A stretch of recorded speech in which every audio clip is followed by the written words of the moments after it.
Hello, everyone. Before we get started on this week's episode, just a quick word that YouTube, in all its infinite wisdom, has decided that some of the Die Party games are now not suitable for advertising. It doesn't mean a whole lot for the content. I'm not going to censor the videos in any way, but if you'd like to lend your support so that Die Party can continue to grow, please check out the Patreon or subscribe on the Twitch channel. Enjoy the episode.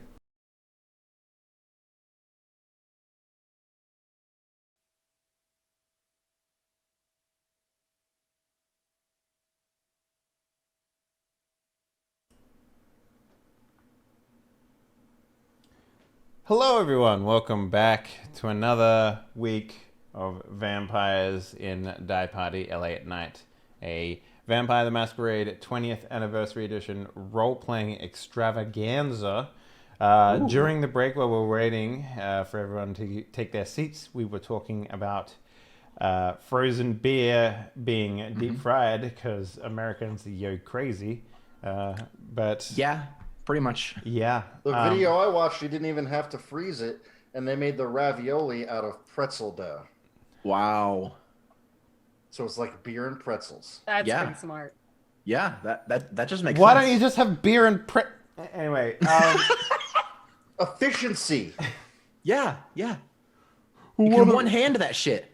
what if I want to indulge in my alcoholic beverages and my fattening side foods without using both hands, Dave? It's like, Well, now you can. yeah. Fuck. Anyway, hey guys, welcome back. Let's go around and introduce everyone who will be playing today.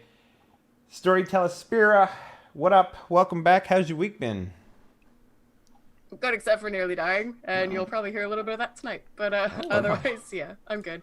Hi, everybody. My name is Storyteller Spira, and I am playing Morgan, the Malkavian. I just got introduced last week in the game, and got kind of pulled into the shenanigans that the rest of the gang are dealing with.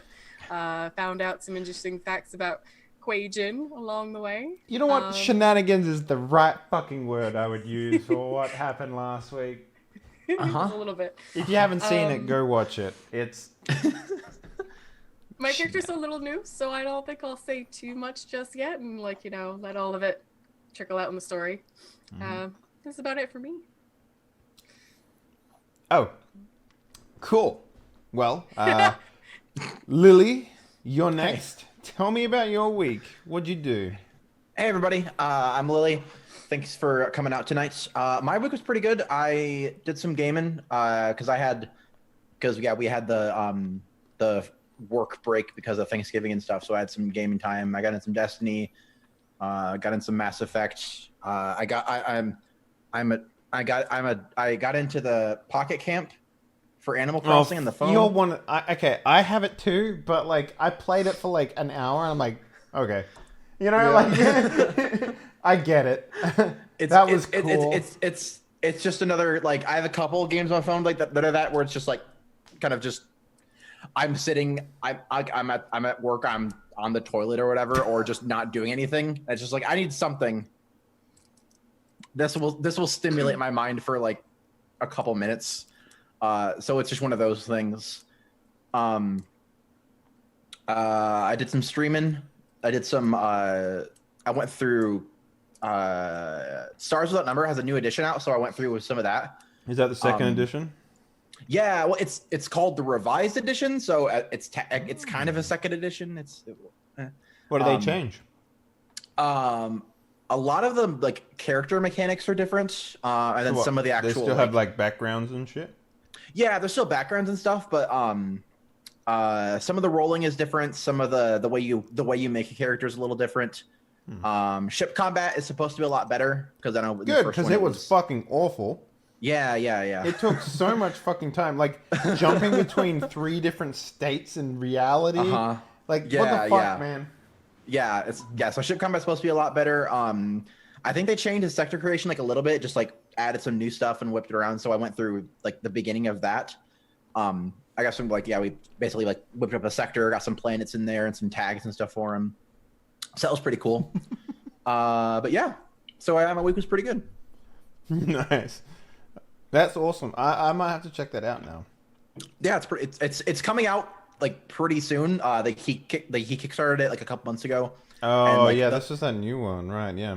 Yeah. The final version was pushed out to backers like last week, and he sent it out to like be sold last week too. So it should be out like within a week or two. Nice, because oh man, I hope they change like a lot of the confusion for new players for Stars That Outnumber is like, wait, so I have to armor is negative? What is that about? Like, let's see if they fix. I don't know if they fix that. A lot of the mechanic stuff is different. I believe they changed that, but I haven't like dug extremely deep into it yet. Okay, cool. I'll have to take a look at that. Sounds interesting. Yeah. Spooty McTooty McFruity McPooty. Who doesn't like pineapple? What up, sir? How you doing? Hashtag fuck pineapple. Hashtag nature's bosom. Come on, man. How you doing? How's your week been? It's good. Besides the work stuff, I've now am enjoying my second home brewed beer that I've made. Oh yeah, what's this one called? It's an American wheat style. It does not have a name. It is the beer has no name.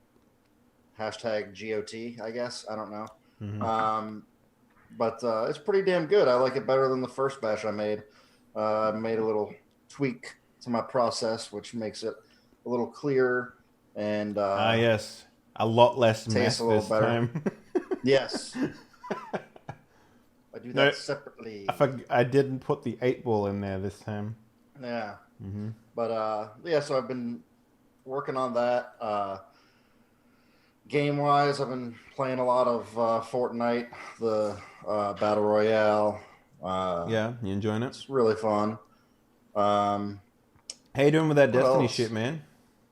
Oh shit, man! All my characters are at 305 and have been for like a month, so I haven't played it in a month. Wow, I need to catch up. I'm at.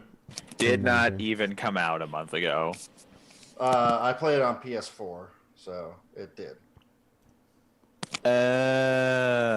Okay. Oh, in Filthy your face. console gamer. Yeah, that's why I'm playing Fortnite and not PlayerUnknown. Hey, because it's out on console, isn't it? Fuck yeah, I forgot about that shit. Not only am I a filthy console player, but the computer I am using to participate in this wonderful program is a Macintosh laptop. I'm sorry. How did they get the fruit in there again? Through the backside. Oh, okay.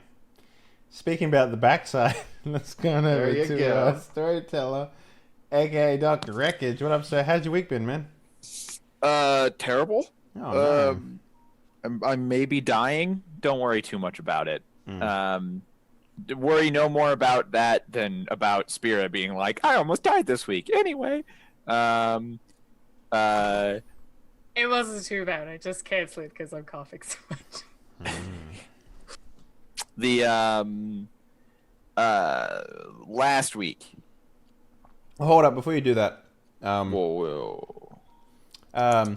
So everyone watching right now, just so you know, this Saturday, we will have the second fan party, which is a fan participation die party show. We will be playing Vampire the Masquerade, this exact system that we'll be playing tonight. So if you want to join in on that sweet hot mess, head on over to the Discord. Within the Discord, there is a channel dedicated to it called Fan Party. Register your complaints and your positive thoughts over there, and we'll see about getting you in for a slot. We have 3 tables, starting at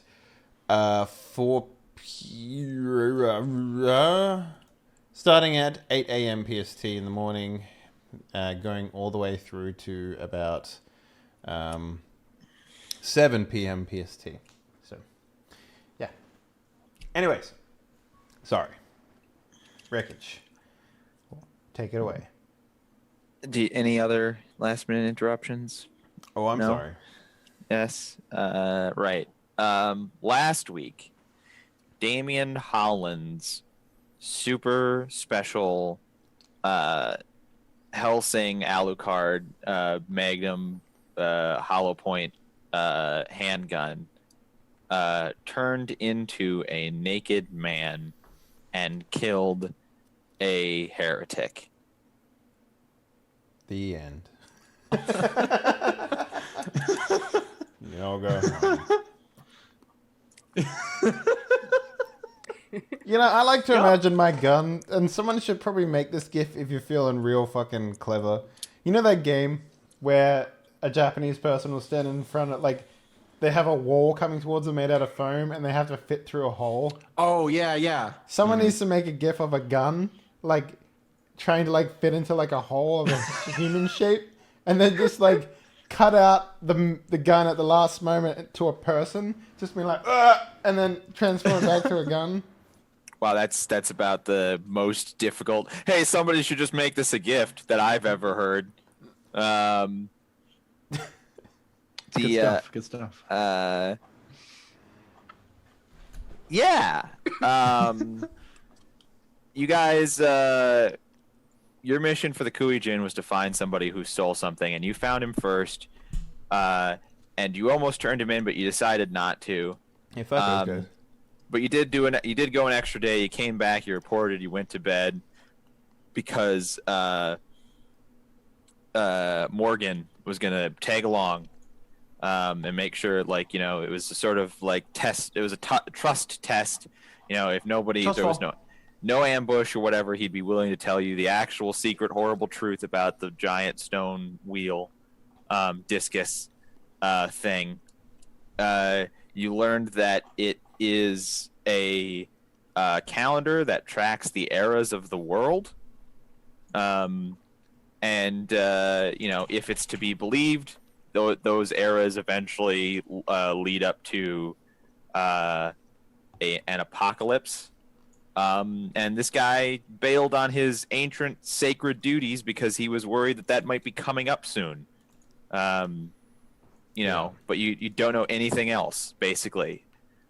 He was gonna he contacted some Western magi who were interested in the artifact and helped him break out and steal it in the first place. And you know, his job was to get it to them. But then your gun turned into a man and killed him when you were sharing a bond of brotherly trust. I mean, look, when you're a father, like I am, all right. You put your child in positions that they want to do. My gun told me during the night. He was like, "Daddy," and I'm like, "What is it?" My Asian man child, and he was like, Asian man child gun. Sure. I want to stab another Asian man. I'm like, "Son, I will make that happen for you tomorrow." And I did. You have to support your children's decisions. It's the only way they'll grow. You're welcome, Kiwi Jen. Yeah? Just putting in the holster. Are you ready, man gun child? Ready! So, there's a secret Asian man in front of you. Is he like greased up? Like what like does he just like does he anamorph with his clothing? Like you know what I mean? Like, you know how they anamorph and like the gun. No, it's just all latex. No. Latex. Unlike the reason why he is naked is unlike animorphs. They don't go from animal to teen with their clothes on somehow. He's if he stays a gun for more than 48 hours, he's a gun for life. Right. I forgot about that part of animorphs. Is it like a Terminator thing? He can only transform into a gun if he is first naked? Yep. I don't know.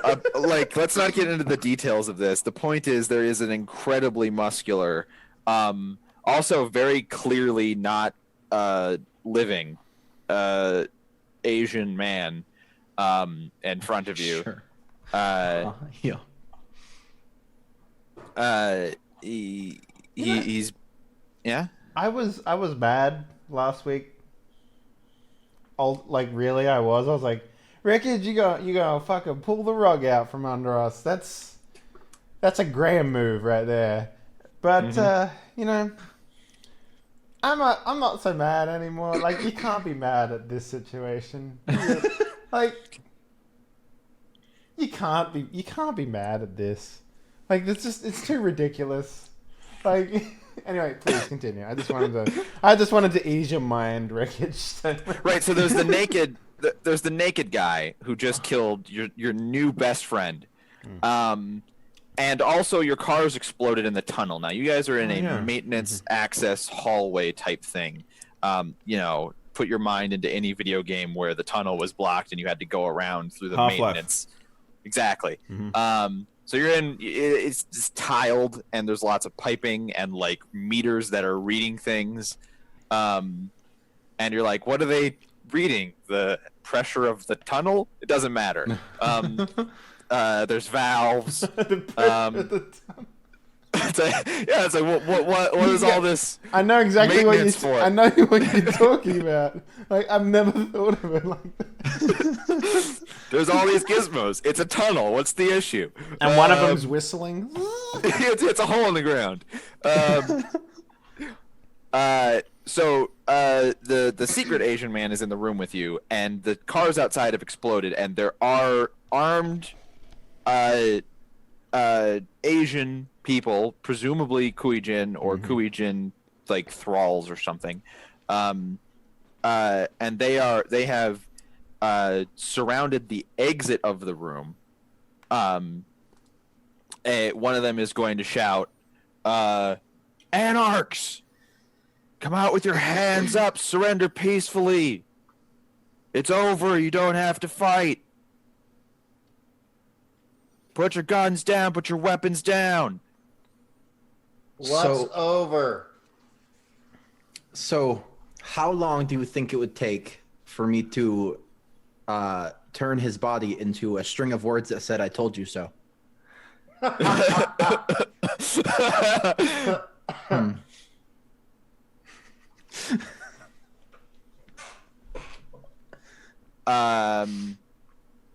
So yeah, y'all. How What's nimble over? are your fingers? I mean, intestines are pretty long. You could just sort of like. There you go. That's true. Yeah. That's true. The guy was your gun. Again, can't be angry at you. Like, physically impossible. He's like taking the coat off of the guy he just killed to like at least hide his shame, sort of like tying it around his waist. What tattoos? Anything? Like identifying markings, things like that. What are we talking about here? Yeah, sure. He's got like a purple. He's got a big purple snake across his chest. That like wraps around, and then like at one point there is a smaller green snake that's like tied around the purple snake. Okay, there we go. That's his cool Yakuza tattoo. All right, so okay, all right. And he's like hiding his shame. While he's getting dressed, and he's just ever so slightly looking away from you. Damien, Maria, and Braden. There's a sticky note on your forehead. Oh shit! Here we go. Okay, so it's worth pointing out that at this point, Damien is probably holding back his anger as much as he can. Right. You don't bamboozle Damien Holland and get away with it. You know what I mean? Like that's right. Sure. That's the straw that breaks the camel's back in a lot of the instances. Okay. There's a sticky note on your forehead, though. I take it off, scrunch it in my hand, and just throw it on the fucking ground. I couldn't give a shit what fucking stupid Malkavian bullshit he's coming up with right now. I really couldn't. All right, will someone please read it so Dave feels like an idiot I was just gonna say, Yes, yes. I'm gonna scoot close and snatch it up if I can. Well, you don't No need one to else. read the sticky note, because you have the exact same sort of Malkavian insight as Rodney. A voice in your head and the sticky notes for all of your friends say, if any of these Kuijin make it out of here alive, there will be war with the Kuijin. How many are there? There's the one in the room, and there are some number outside who have apparently guns.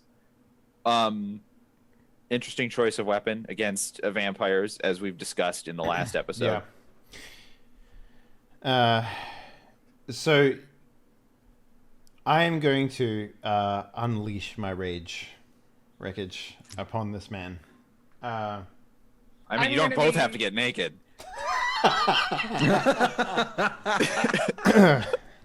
gonna turn my attention to Maria and Brayden, and vaguely with my hand like toward, like pointing kind of to my head. You get this? The sticky note? The sticky note? Yeah. Yeah, no, Yeah. we know. The war. Yeah. Okay. It happens sometimes. What? That's perfectly. That makes sense. No, yeah, that all adds up. It's not the first time we've had sticky notes applied to our foreheads. Yeah, it's a common thing now. It's a Rodney thing. Mm-hmm. Oh, okay. Yep. So I'm And going. I'm gonna actually also like kind of double check my forehead that I didn't get any. Can I stick my hand out the door and see what happens? Just my hand. They said come out with your hands up, so if you just stick your hand out, nothing happens. All right, good. Do you pull the hand back in, or like? Yes, but as I pull it in, I slowly turn it and then give him the finger. Oh, okay then. The door is riddled with bullets. You're gonna need to soak a lot of damage. Oh, Okay. no, I was standing Okay. away from the door. So I was going to, unleash some anger. Can I, like, is that a thing that I can do? Sure. You did say you acted before. Brayden said, "I give them the middle finger." Yeah, I flipped them the bird. I give the mini guns trained on my position the middle finger instead of cooperating, and then something happens. Do tell. Okay, so I'm going to Saying I love you in World of Darkness. with my potence. It's probably not enough, but I wish to use this guy as a human shield. Push my way out into the hallway, and start tentacling motherfuckers with my shadow powers. Okay, well, those are all some number of things that you can potentially accomplish. Look, I read that book where if I put my mind to it, if I think real hard, it'll happen. So, right. So, are you Vampire putting powers. any blood into your strength stat? Yes, I would like to do that. I have right. full blood, so I would maximum blood. If you spend, because you can spend 2 a turn. If you spend 2 a turn, you can pump it up 2 to 5, and then your potence would be a strength of 6. Mm-hmm. Also, I want to get some stamina because my stamina is trash. And we're going to be getting shot at a lot in the next couple. So of are you minutes, not putting 2 into strength? Are you putting 1 into strength and 1 into stamina? Yeah, I'll do 3 and 4. Okay. Yeah. Wait, what? 4. All right, I have 4 4 strength. strength. Got it. Yeah, and 3 stamina. All right, so now you have a total of 5 strength. Yes, is that enough? We'll see. You need to make an opposed strength brawl to get this guy into a hold, and then use him as a human shield. Is potence adds an extra dice to it, right? Yep. So you add Yep. potence, but then it adds an extra dice. Isn't that how it works? Like, It just adds 1 dice. are you sure? Yeah. Because I do remember people, and the only reason I know this is because people on YouTube are like, oh, actually, like, for most of the rulings. So I just want to make sure that, I mean, so potence does stuff after you have 6 of it. It also narratively, like, even if you have a certain amount of strength from pumping blood, I wouldn't let you, like, rip a bank vault off of its hinges unless you had a okay, certain so amount of potence. here's what it was. Further, the player can spend 1 blood point to change his potence dice into equal number of automatic successes to all strength-related rolls for the turn. So I can, instead of... Is that 20th edition? Yeah, I'm looking in the book right now. So, All right. So each dot the vampire has in potence adds 1 dice to strength-related rolls. Further, the player... So I can add a dice, and then I can spend a blood and get an automatic success. So, Isn't it either or? no. Further, the player can spend 1 blood point and change his potence dice into equal number of automatic success. And change his potence dice Yes. into 1 success. So you are right there. So yeah. basically, here's your choice. Like, spend the blood on getting an extra strength dice, which might be an extra success, or you convert your potence dice into an automatic success. One of them has the potential for more successes than the other, because you will be 1 dice short if you turn your, like, obviously it turns into a success, but it also can't explode. You can't negate, I guess, is the thing. I roll like trash, so I'm going to take the automatic success. Thank you very much. So you're going to take the automatic success, which means It's 3 and 3, yeah. Oh, actually, you know what? I'll keep stamina at 2 and I'll make strength 4.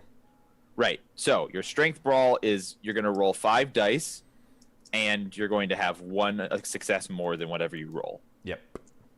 All right, we got there. Strength roll. What is my brawl? 1. 1. Oh. See, here's the thing, Spiro. When we made these characters, everyone was like, information gathering. Oh, yeah. And then, like, we... All we do I is will fight tell you, people. after many, many years of making characters and playing games and reading about games and talking to people, I almost put very little in knowledges, unless it's a very specific scholarly character. Yeah. I was like, detective. Those stats will get you further in my games than most games, but you still end up... Well, here's the real problem. Yeah. In my games, theoretically, you could always avoid combat. In fact, you could avoid combat right now. But they always... That's the other problem, is depending on what your PCs feel like doing. Yeah, they always choose to fight, and then they're like, I'm upset that I don't have fighting skills. Well, you know. Well, I made a cop, and then as we played, he kind of fell into just being angry. So now I'm like an angry guy who can't do anything. So anyway, let's roll this thing. I usually give my PCs a couple weeks for a mulligan. Mulligan, yeah. Well, nothing Well, like that a couple here. changes, So. not an entire new character, but like if they realize I don't think I'm ever gonna shoot a gun or this, I'm like, okay, then let's. If I could change around my attributes, I would, like big time, but I can't. So, anyway, pool mod, no different difficulty 6, yeah. Yep. Because this is a versus check, so you have 4 successes. Nice. That's the sound of my actual gun going off. I'm sure. I was a cop, but now I'm angry. Isn't that the plot of Die Hard? Yeah, he's like an Irish Bruce Willis. Young, hot-headed, likes to step on glass for fun. Can I Makes use fists with his toes. can I use my vicissitude to turn him back into a gun?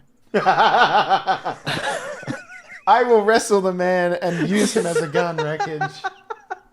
I will do that.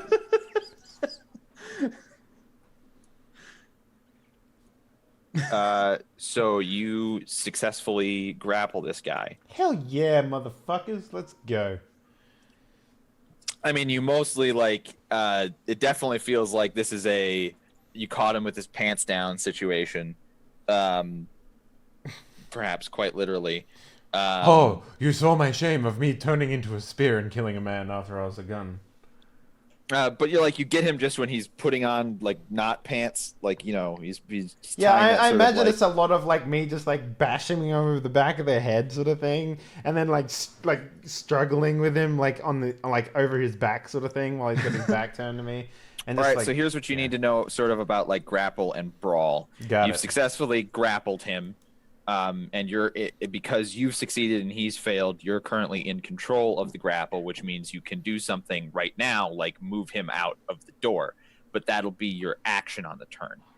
and then on his turn and on your turn, you recompete for control of the grapple. On both turns? Yeah, because his action, he can't take an action until he tries to compete for your grapple. And if he dominates the grapple, then he can turn it over on you and be in control of a grapple with you, or just break free. Right. So he has to try and grapple me again. By the way, I gotta take off 2 blood. I'll do that now. And can he if he breaks free of my grapple, does he then get an action, or is his action to break free of my grapple? I believe the way that it works is he breaks free of the grapple, and grappling in World of Darkness Vampire is one of the most complicated things. Okay. I've never understood it. Don't worry too much about it. Just come up with something that works. I believe the way that it is that if on his turn he chooses to break the grapple, he doesn't have an action, which means that he might instead choose to gain control of the grapple. Yeah, see, and use it to hurt you or something. I'm perfectly okay with that, as long as he's not he breaks the grapple and then he can shoot me or stab me. You know what I mean? As long as it's not now I'm free, so I can do literally. Well, if everything. he gains control, so if he gains control of the grapple, he gets to use the grapple. He could use it to hurt you. He could use the grapple to hurt you, whereas you're using control of the grapple to move him, right? Now, so the Huey Gen, they're not vampires, yeah? You don't know.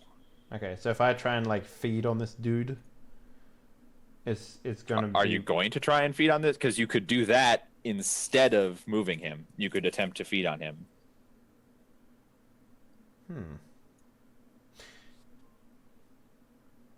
Have I ever been told what happens if you feed on a vampire?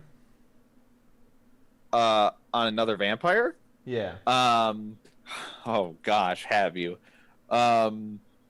Didn't what's her name at the coffee shop kind of fill us in on a lot of that stuff? Yeah, I asked that once, and Alexis said, don't do that. Right. Yeah. She didn't say what would happen. I just asked. I was like, "What happens if I feed on another vampire?" She was like, "Just don't. Just don't." Okay. Well, I'm an angry man, so I'm probably not. I mean, that's also fair. Yeah. I'm mostly wondering if the reason why I want to feed is not because I want to get blood back, but because I want to subdue this man to the point where I can use him as a shield. Right. And that would cause him to go limp, basically. Yeah, that's sort of what I'm hoping would happen. I don't know personally. So instead of moving him through the door as a human shield with your control of the grapple, you're going to attempt to feed. Sure, let's fucking do it. Let's drink deep. Push the button, Dave. You already have control of the grapple, so you're going to make a strength brawl check. Again? Yeah, and this time you're going to have 2 bonus dice, and he's just going to be passively resisting. Okay. It's all strengths related turn rolls for the turn, so I get an automatic success because I did that thing earlier. Yep, and this is still the turn. Okay, so it's still strength brawl. Yep. Oh, baby, come on. 5 successes. Yo, he's gonna be skilly. You've caught this guy. You've caught this guy completely unawares. Mm-hmm. You plunge your fangs into his neck like this is the full-on Dracula. There's no blood. Okay. His flesh is like lutefisk. Okay. Uh, I thought you were gonna say SpongeBob SquarePants, and I was like, okay. It's an interesting metaphor. He Yeah, it's retains just water. like- There's just nothing in him. right, it's just like it's mucusy. It's like fishy. It's all one gelatinous mono texture. In fact, it tastes like a corpse. Not that I know what that tastes like, but okay. Actually, no. You know do what? Now. Yeah. Yeah. I don't think. No, you did. You fed on a bunch of Sin Eaters. This tastes a lot like Sin Eater. Maybe I have a taste for it now. But not exactly. Not exactly. Well, no, you don't. It's like so. You don't know me. No. When you ate that one Sin Eater alive, imagine that it was a jelly donut. Wait, right? I ate a Sin Eater alive. You did. You went crazy. I was frenzied. Yeah. So I don't remember that. Like Damien doesn't remember that. Yeah, but when you frenzy, you lose your memory. Yeah. Right, well, you do too, not just the character. Right. So, but my point is, like, now you can still remember like visceral things from your frenzy, like taste. So now I'm gonna do a metaphor, okay? The Sin Eater that you ate was a jelly donut, and the jelly was plasm blood, and it was disgusting, right? Okay.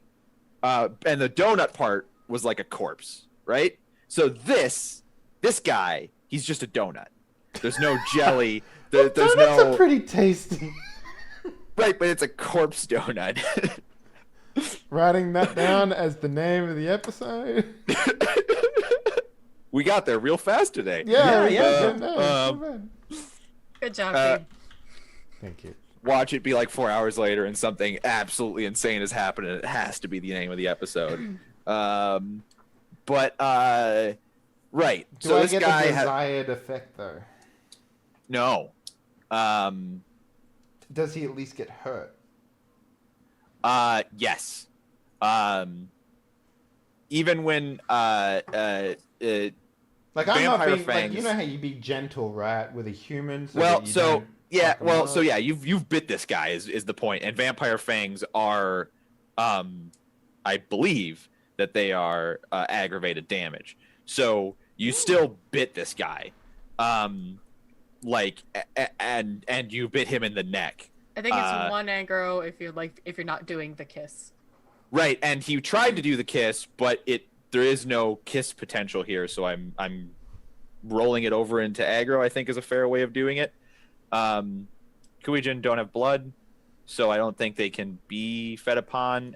I don't know. We're doing a lot of stuff at the seat of our pants here. I'm Captain Science. You can call me that. I try new things so you don't have to. Right. So this guy howls in pain as you bite into his neck. But I double down. This is definitely not the kiss, and you're definitely not getting any sustaining lifeblood out of it. Well, fueled with anger and rage, it's more like I'm going to hurt this man now. So, as much as I can do in that regard, please do it. Let us now actually roll initiative, because one of their number has cried out in obvious pain. So combat for everyone will now begin. Okay. So, I did want to ask real quick, do we know how many are outside, or we just hear people? You do outside? not know, because there's like a door. There's like one of those maintenance doors. So let's pretend it's been over a month since we've done combat. How do you roll initiative again? It's dexterity plus something, right? Or is it just straight? No, it's a D10 plus dexterity. Yes, yeah? you roll almost. You roll a D10, and your wits plus your dexterity gets added on top of it. I'm getting there. Because both being witty and quick can make you have better initiative. 6. Damn it, That's Marina. why John Wick is so fast. That's right. No, Even he's though fast he's because an he's old man who should be out of the job. Because witty and quick means wick. Oh, that was the joke. Okay, got it. Oh my god. God, it's like passing a stone.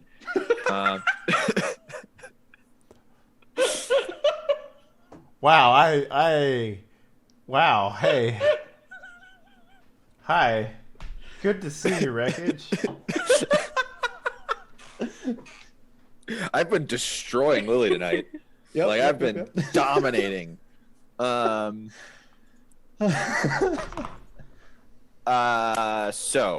We got a 10, we got a 15, we got a 15, we got a 10. That means Braden and Maria can both go first. Your modifier is also the same, so there's no tiebreaker here. Okay. I guess Maria. it seems like I think Maria has a thing, or it certainly sounds like Maria has something that they want to do more than Braden does. Well, I mean, he wants to flip the bird. Yeah. He might lose his chance. It's okay. It's like when a cop rolls Well, so, past and you do the thing behind the door. You're like.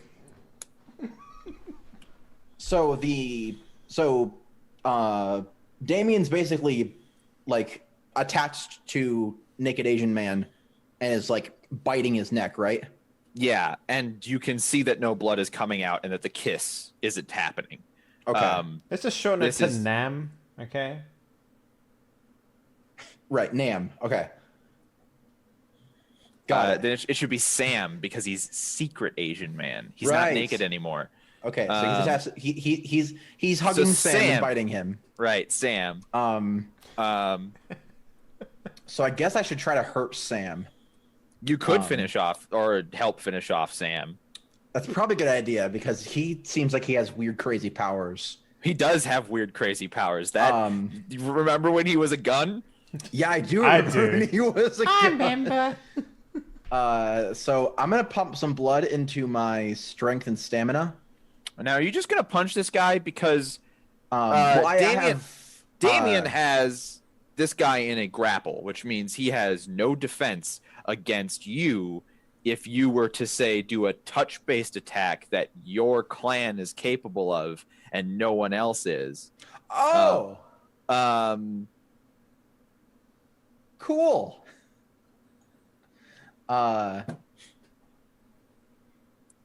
Someone's like, I'm still going to pump blood into those two, but then I'm also going to fleshcraft this mofo. One in Make him strength, back into one a in human-sized gun. I And I can think use I'm just my gonna. potence to shoot him. So like Just some as Cronenberg shit. so like Damien's like just like on his back and the guy is just kind of like stuck in his grapple. I'm just gonna walk up. I'm gonna like just like you know how you fold up a sleeping bag? Right. Just sort of roll. you just gotta push it in on itself. I imagine Right. it's a lot like when you get like a pizza dough and then you roll it up and then you smush it down. Yeah, you smush it down.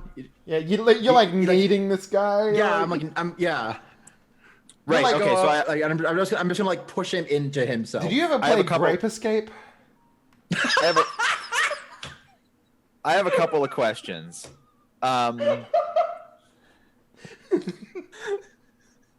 First, do you have in front of you the roll for the vicissitude touch attack? It is And then what damage does it say it does? Or well, so it does. Shoot, let me look at it again just to make sure I got the wording right. Right. So I know basically I have to grapple, and then once I grapple, I do medicine and dexterity, or medicine, intelligence and medicine. okay, And then as long as I succeed that, then I do the thing. okay, I'll and, look at- and what damage does it deal? Does it say based on like a rating or like is it flat amount? On Your other successes. creatures, spending a blood point. Boo boo boo.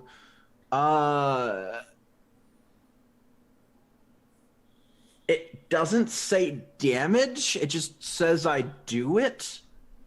So what? But because after spending a blood point, the vampire must grapple, and then the player Okay. of the fleshcrafting vampire must be successful. Oh, it is Dex plus medicine. Difficulty variable 5 for accrued yank and tuck, up to 9 for precise transformations. And then it talks about increasing appearance. Right. Okay, so I can give extra armor, but yeah, it's just so basically it sounds like I describe what I want to do to him, and then you assign a difficulty to that. right. So And- right. I guess this would be more reducing his effectiveness more than like, or I guess damage would come from you saying like, oh, if I'm like reaching in and pulling out his organs or like. Okay, so here's what I want you to do then. because you've already very narratively described it. But I'm going to head you up here. Is your goal to actually hurt him or just to fleshcraft his shape? Because that is different in under normal circumstances. Like if you fleshcraft someone into an ottoman, they don't necessarily take damage. Because that's the point of fleshcrafting to some extent. So if you want to hurt him, if you want to Kalima him or whatever, then you have to do that. If you want to just change his shape, which you have described as your previous goal, then you can do that. I think with him, I'll want to actually do damage because he might be able. Spirit, I have a little note in that flesh crafting is slightly separate from bone crafting. So if you actually want to roll someone up, you would technically need to do both. Or potentially, and this would all be like ST because there's not really a paragraph in the book about it, but if you were flesh crafting him into a sleeping bag without moving his bones, I imagine that would cause a lot of damage. Right. If you want to just like flesh craft his flesh off of his bones, or his bones bone crafted out of his flesh, or both crafting to separate them at the same like that. So I think my goal is to do damage, and I think I'm just going to start pulling flesh away from where it's supposed to be.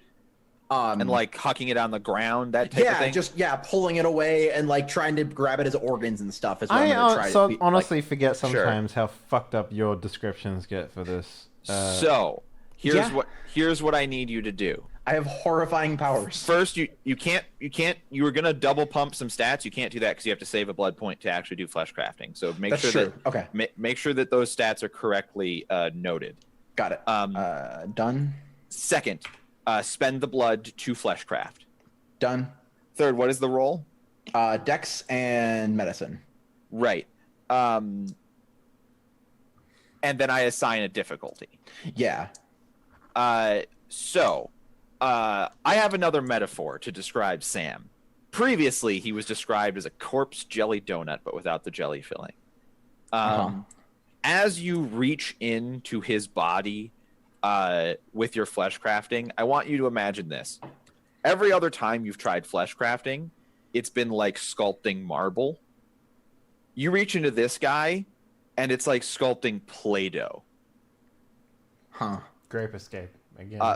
Grape escape. Exactly. This guy's flesh is malleable, like a child's toy. I want you to roll Dex Medicine. I want you to set. Does that make it easier? I want you to roll Dex Medicine, and the difficulty is 3, not 6. Oh, damn.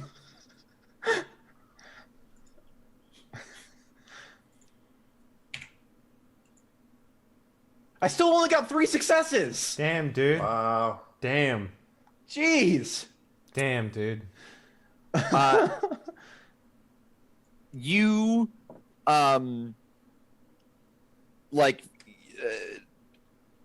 your fists enter into this guy, and it's like fists into blubber or whatever, and they come back out and they have hunks of gray lifeless flesh and you slough them onto the floor and they hit the floor like wet clay hitting tile. That's a heavy slap sound that makes it. Yeah, exactly. And you do this a couple of times right out of this guy's midsection. Just picture the scene from Ghost where they're making the clay thing, except that's a person.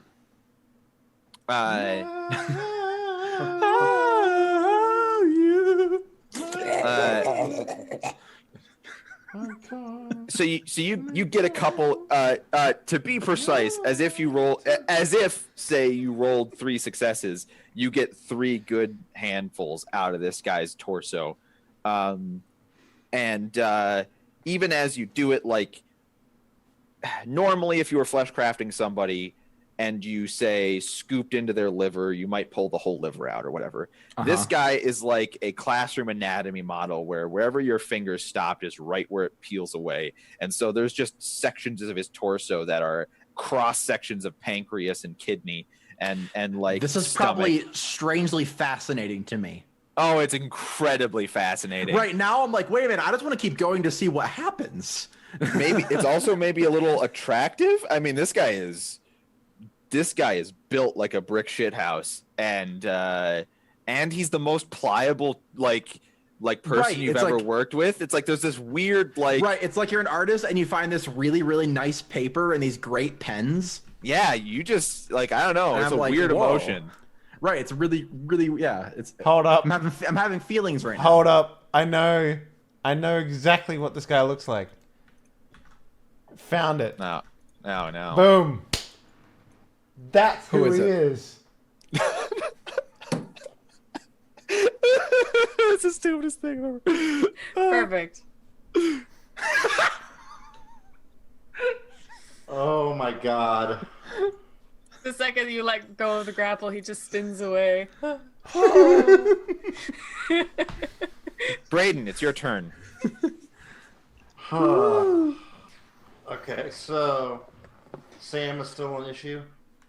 As far as you can tell, I won't say he's unfazed by having a vampire, like literally try and bite a piece out of his neck and then have someone paramagically remove large portions of his torso.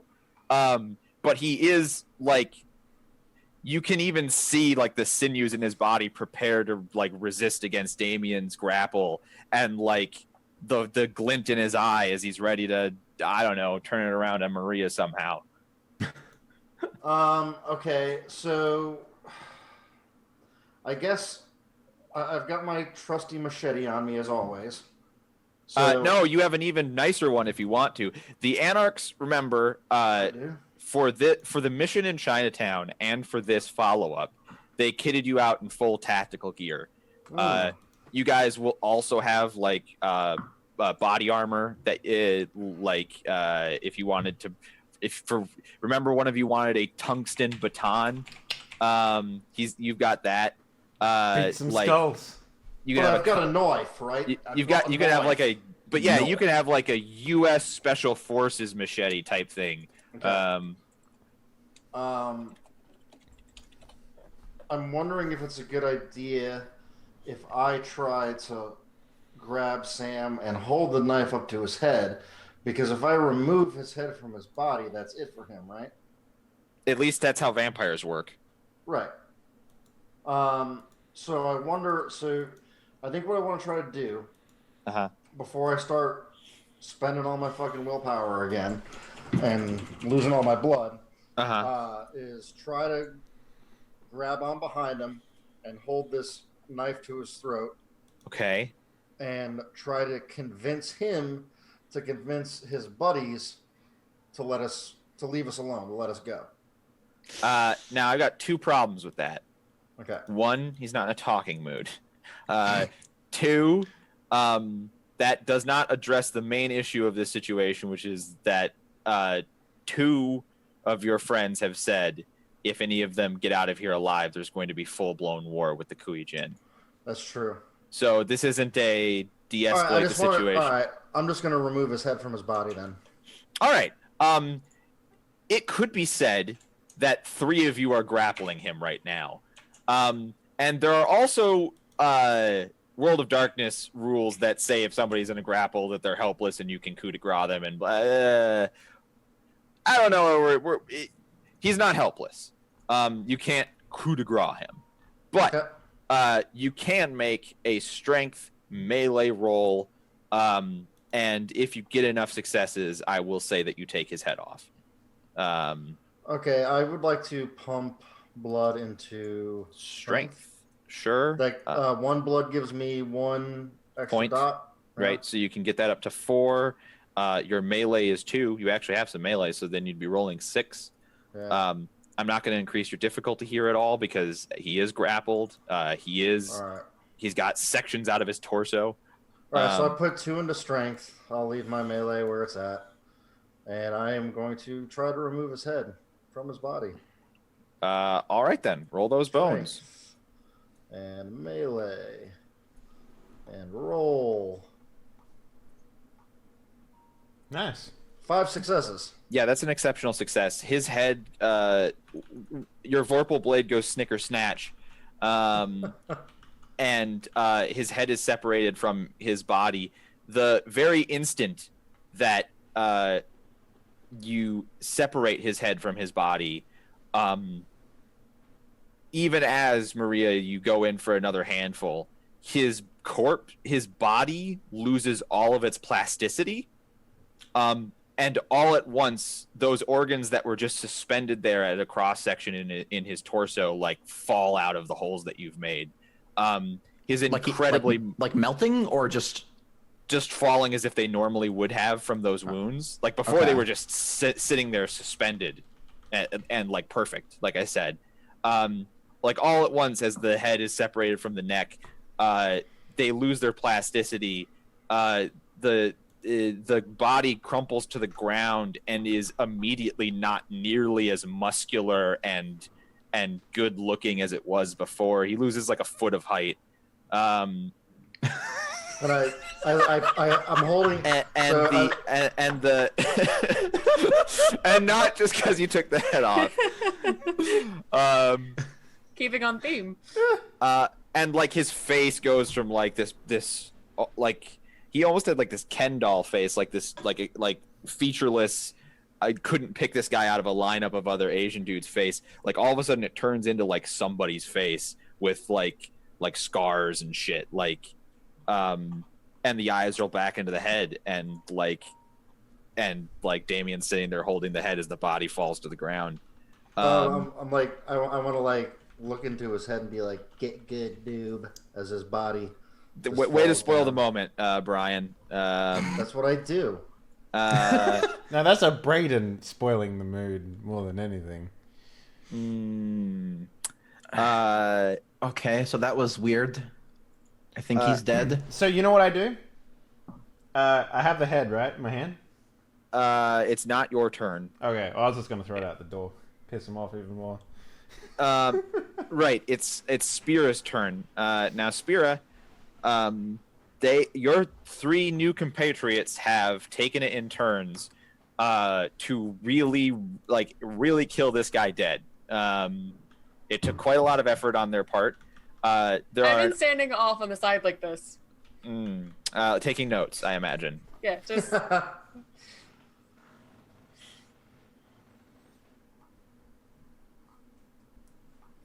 It's your turn. What do you do? Okay, right. There's some dudes outside. We don't know anything about them.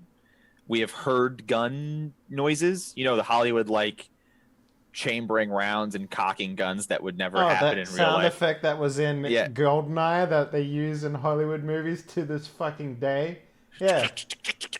Yeah, like we've heard all of that, so we know that there's guns out there, but we don't know anything. Okay. So we don't know how many are out there or what they have going on. So I'm gonna like put my head close to the door and I'm going to yell out.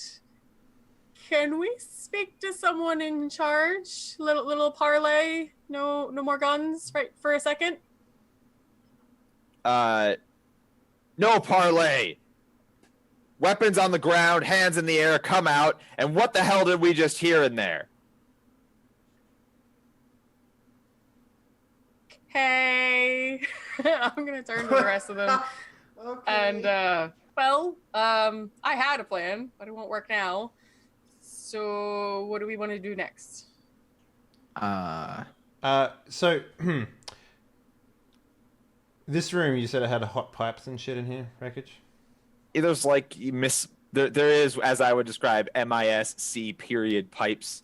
What's the likelihood of us like antagonizing them to come in and then like spraying hot steam all over their fucking faces or something like that?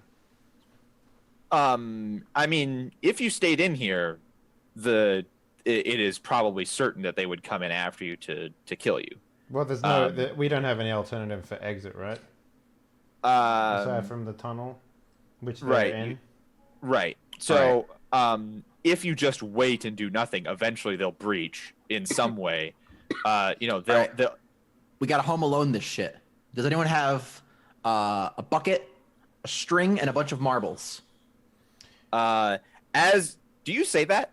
No, I Okay. don't. Okay, I'm just checking. Like, I want to make sure what is said in character and what is said out of character. Damien's going to be looking around at the pipes and, like, you know, trying to work out what's in them. And if there's one that's hot to the touch, he will, you know, say something along the lines of maybe, all right, take positions.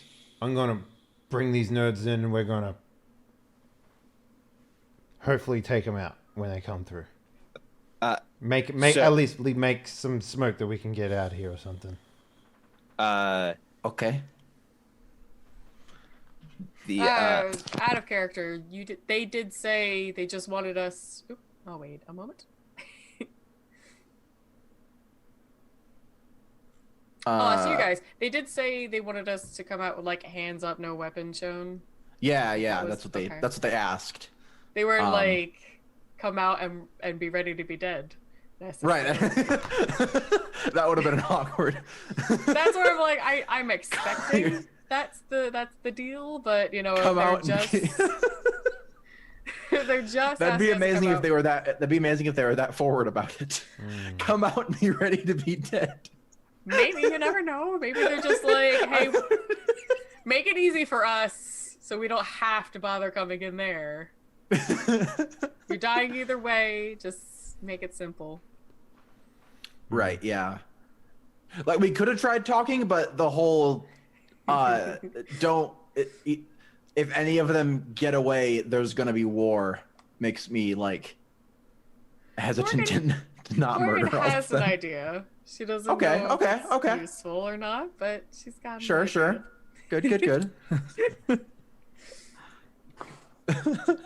I honestly think she's glad there's like the barbarian off in the corner trying to figure out how to like kill them.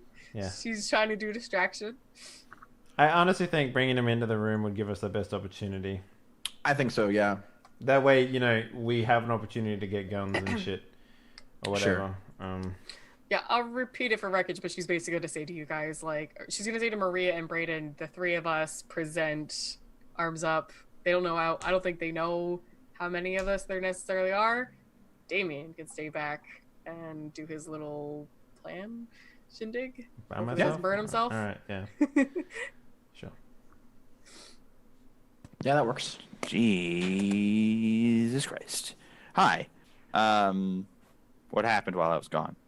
I was just telling the boys that what I'm going to be doing is, as Morgan, I'm going to turn to Maria and Brayden and say, the three of us go out, hands up, no weapons, obviously ready to surrender, while Damien continues with his plan here. So gives them a little false sense of security. I don't think they know exactly our number, and I might be able to do a little bit extra when I can actually see these people.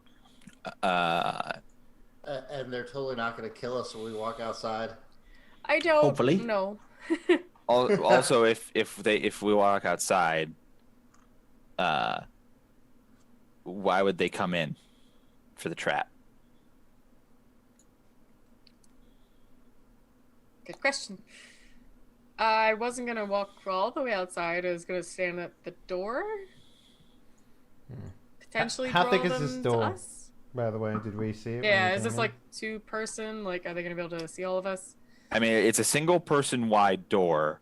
And what I would say is that it's like the door opens directly into the tunnel, but there's about like a 4-foot hallway that's only just about as wide as the door before you get to the maintenance room, like that is more like larger. So you'd sort of bottleneck at the door even before opening it. And then you open it and it's a single person door, and it's also not like it's not some like steel like security door or anything. It's not a nothing door, but it's not like it's not going to hold up to gunfire. Right, got it. Okay. Problems. What about forcing our way out of this tunnel in a different direction? We have Amethyst with us, right? Yeah, you do. She has some potence, I have some potence. Yeah, that doesn't translate well into like digging. Not so much digging, but like, is there like, say, a vent or something like that that we can just like rip the thing off and just climb up through? Someone would have to use their turn, and it's still Spira's turn. All of this has been free action talking. Somebody would have to use their turn to do a more thorough investigation of the facilities, in order to determine whether or not there was an actual avenue. Well, I don't... Yeah, since it seems like my going outside forward thing isn't necessarily the best idea, I'll take a look around. I do at least have one in investigation. All right. So I will be happy to take a intelligence investigation if you would be able to or want to sub in technology. That would also be viable here. No, I don't have technology, so I'll have to use investigation. All right. Here go my lovely 3 dice. Small numbers work out in 20th edition. There it is. 3 dice is the way to go. So yeah,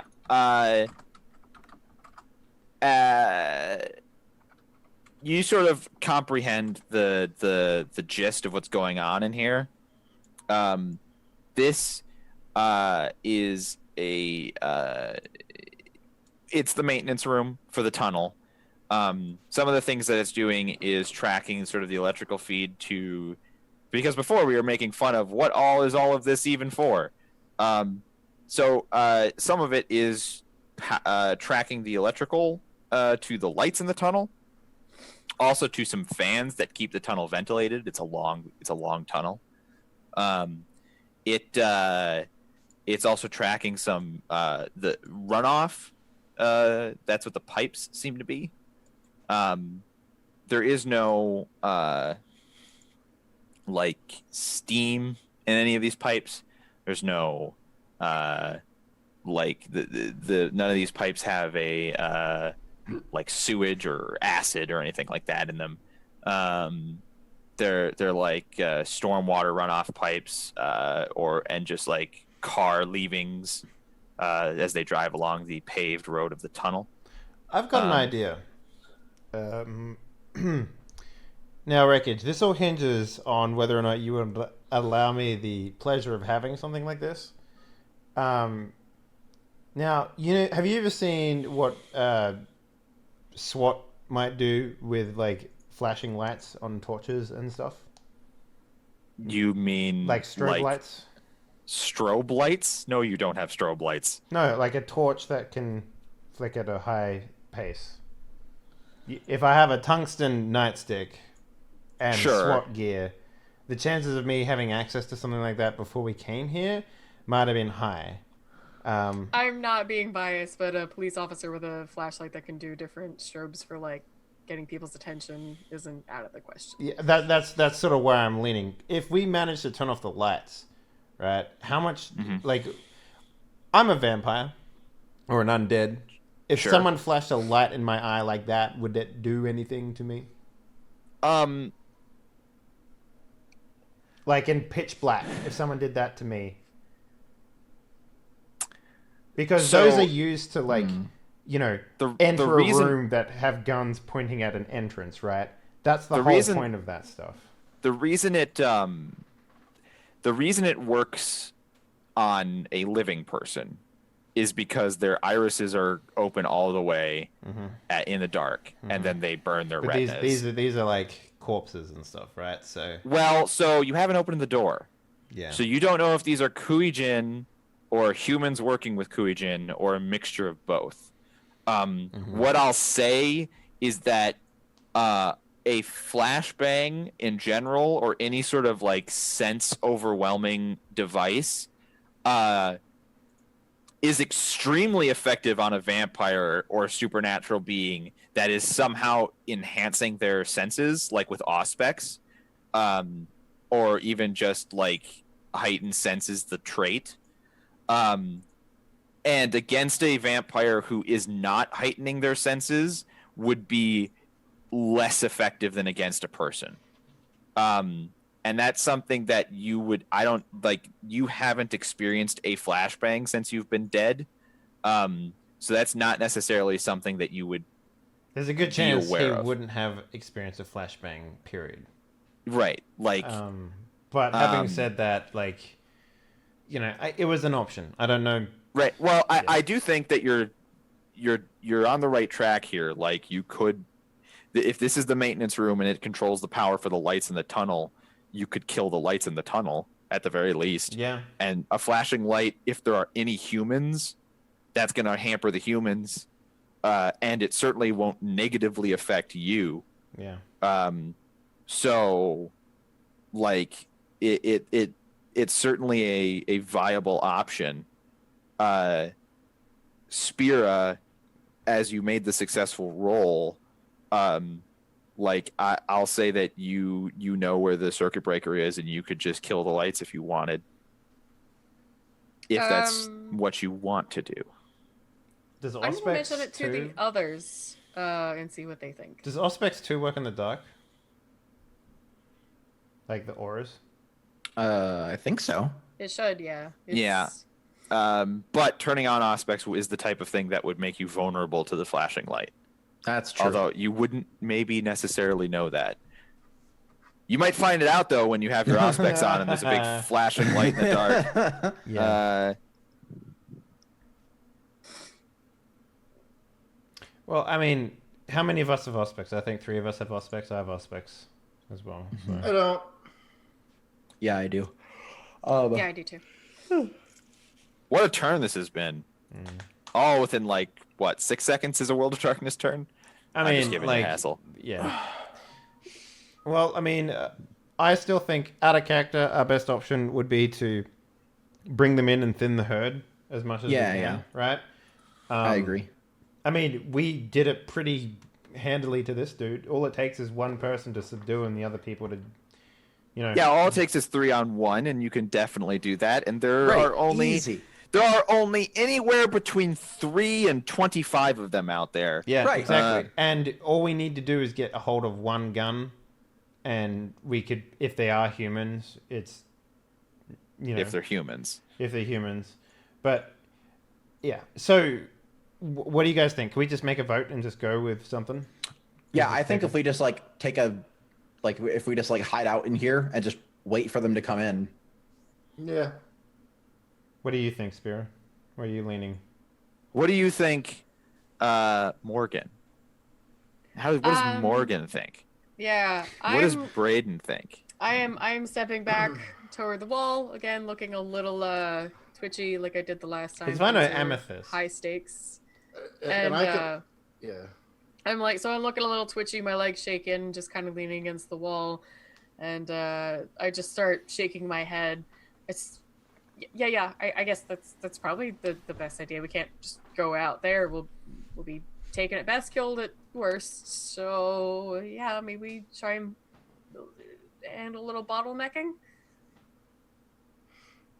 Sounds like a plan. Yeah, I mean, I could always throw some sort of little illusion their way to throw them off balance if it gets too much. There you go. Take up some positions, surprise them as they come in. Yep, I'll that should be good. Preemptively throw out some tentacles, if possible. And so that's just it. You guys are just gonna aggravate them, and hide in this tiny room, and then they come in and you jump them. No, I'll see if I can aggravate them. Wreckage. I don't mind doing that. That's not a problem. I'll take the head of this dude. I'll throw it down the fucking hallway. Okay, and but preemptively, I'm gonna get in an advantageous corner and turn on obfuscate too. Okay. Now wait. Throwing his head down the hallway will do nothing since there is a door there. I mean, okay. I will. If you go to the door and open it and throw the head out, that's going to be a different situation entirely. What type of doors down the hallway? Can I potence pitch this head down the hallway? Is there a glass window on the other side? No, it's just a big featureless metal door. You couldn't get it through the door without opening the door. Not necessarily trying to speak to your level of strength, but more the rigidity of a human's or a corpse as it hits a door. At least it can make a very. It can make a loud thud, but you know what? You know what I'll do? I'll throw it as hard as I can, make a loud thud, and then I'll yell out, "Special delivery." But that still means nothing to them. They don't see anything. All right, fine. I don't. I will get a tentacle to do it then. To do what? Open the door? Bring the fucking head to them. Well, a tentacle can't do it any more than you can. Like, the basic hang up here is that there's a door closed at the end of a hallway. Now, if you want to have the tentacle open the door and throw the head through, that is something that you could do. Yeah, that's what I want to do. Yeah. All right. So one of your tentacles is in the hallway, and you're going to have it open the door. Yep. And you're going to throw What's it up, through. Grandmom? Yeah, that's exactly what I'm going to do. All right.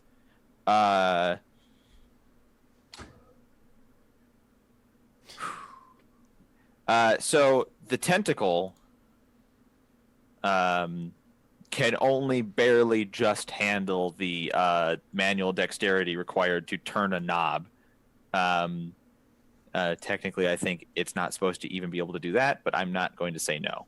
Cool. It could just be one of those push doors. You don't know. Yeah, a maintenance door in a tunnel that has access to all the functioning of the tunnel that people just push open. You push a door hard enough, it will pop out of its hinges. It could just lean against it and hard enough. You know? I mean, if your tentacle's dexterous enough, you can get the little like pins, pull them out. Yeah. Just Johnny Depp your way out of the door. Yeah. So the door opens, and as the door opens, you are greeted by the sight of a large number of like tactical flashlights on the end of rifles that are pointed at the door. Neato. And the head sort of lands amongst them. I presume that the next thing that the tentacle is supposed to do is close the door afterwards. Yes? No? Sure. It gives him the finger first. It's hard to give the finger as a tentacle because there's no way to like. You just sort of just a finger. It's like right, but like there's no. Like it curls up on itself to make a circle, and then one little bit goes up. Yeah, it's very hard to get the right context. Yeah, I'll shut the door. Yep. Do you remember the scene in The Matrix Reloaded where they finally get the keymaster to the place, and there's all those Agent Smiths in the hallway, and they fly into the right door? And all the Agent Smiths like open up with their semi-automatic pistols at the door as it's closing. So that's what happens as it's closing. Yeah. So at least Damien, but anybody else who didn't like cower in a corner, which is what Spira said she did, are going to be in danger of getting some gunfire hits here. Why are you gonna say it like that? Because you made a note of being afraid.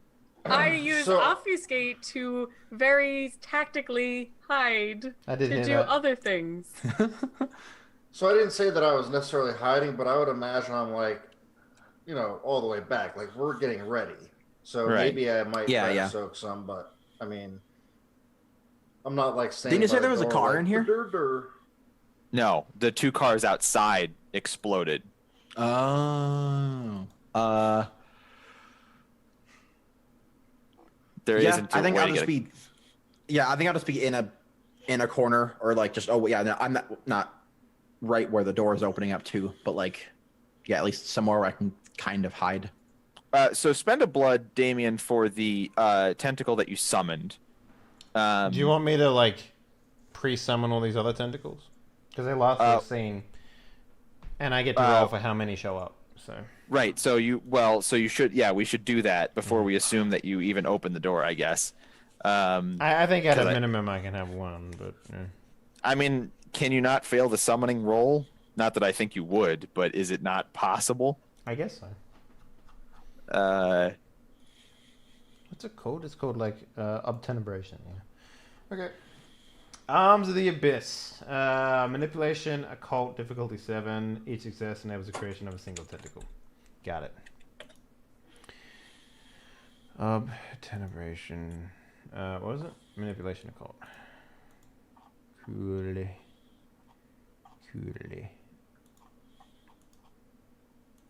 Difficulty 7. Alright, 1 success.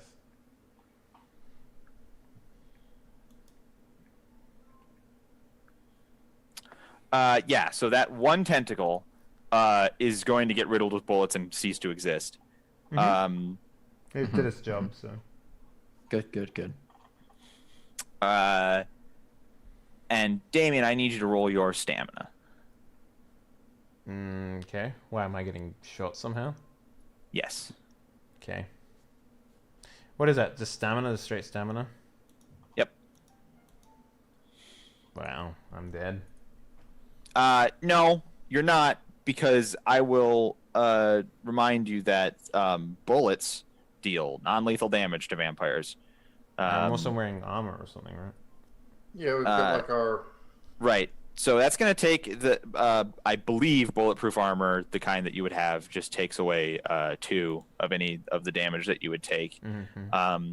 So you're going to take 5 non-lethal damage. Lovely. Is that what is that? The minus, the slash? That is the slash. Got it.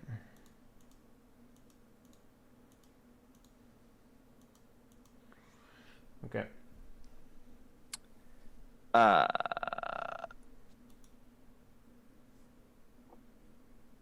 So, bashing damage, right?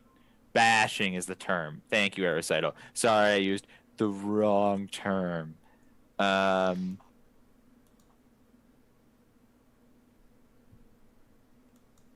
were you... Stop looking at dudes. Right,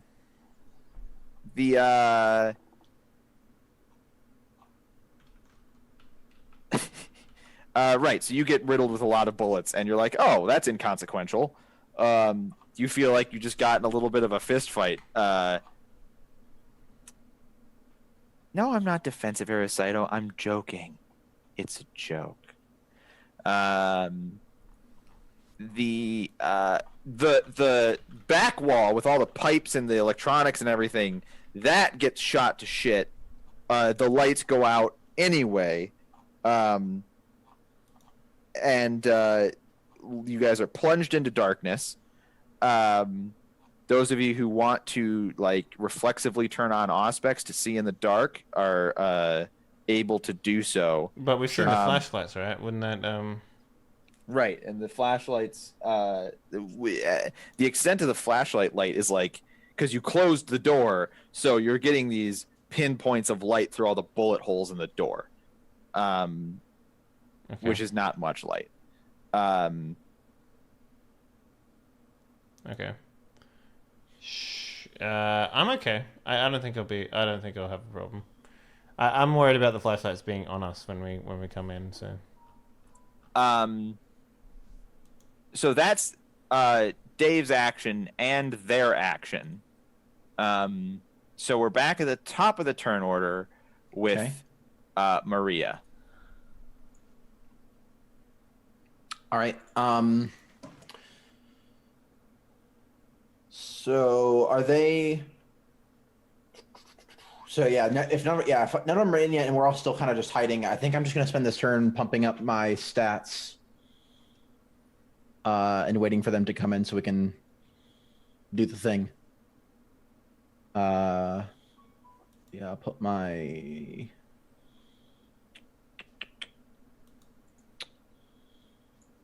No, stamina. Yeah, okay. I'll do my strength and stamina. 2 and 1 in stamina. So that's 2 blood. Boop boop. And then there's nothing else around us, is there? Right? Like it's just cement or Tiling and piping and some wiring and some. You got 2 bodies in here.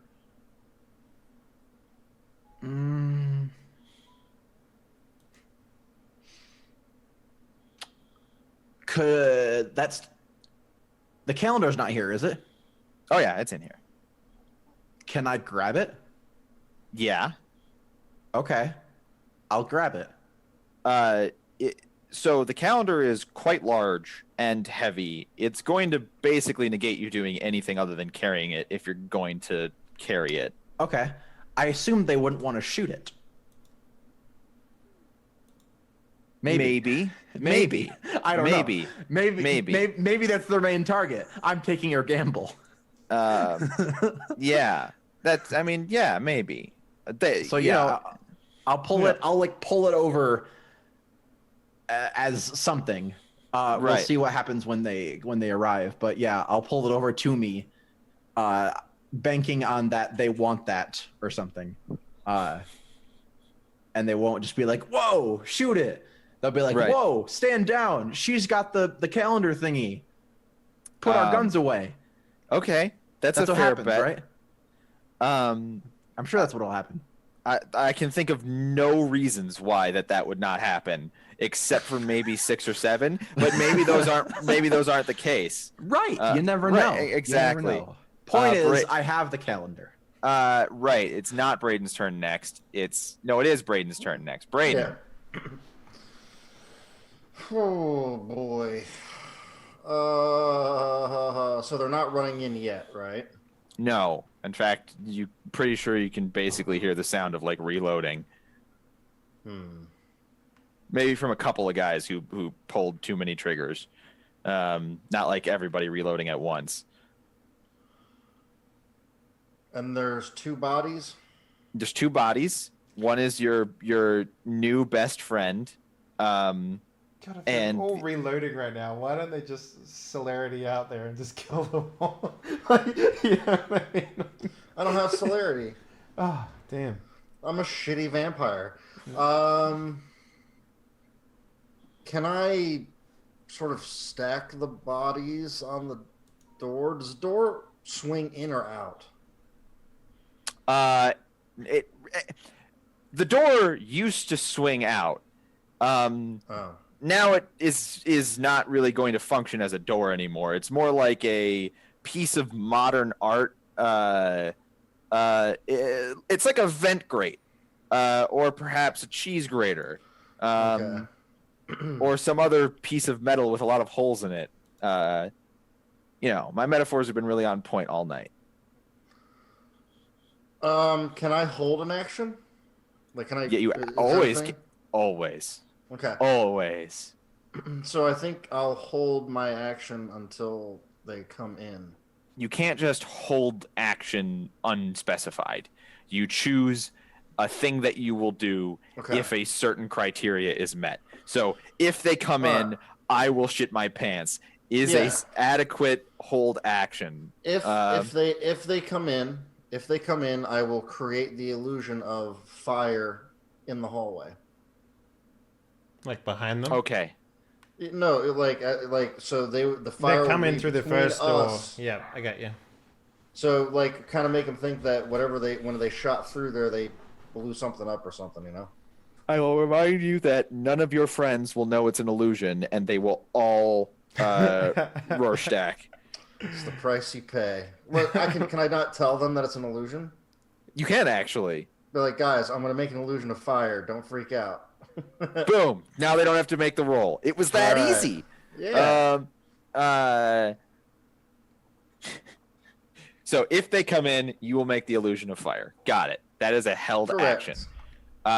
Spira, you are invisible in a corner, correct?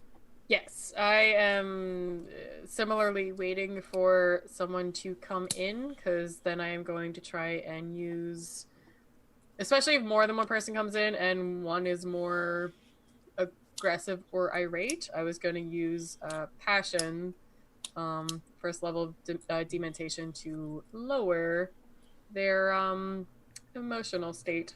I'm gonna give you a hint here, Spira. Okay. This door is no longer functioning as a door because it's been shot so much, and you Okay. are invisible.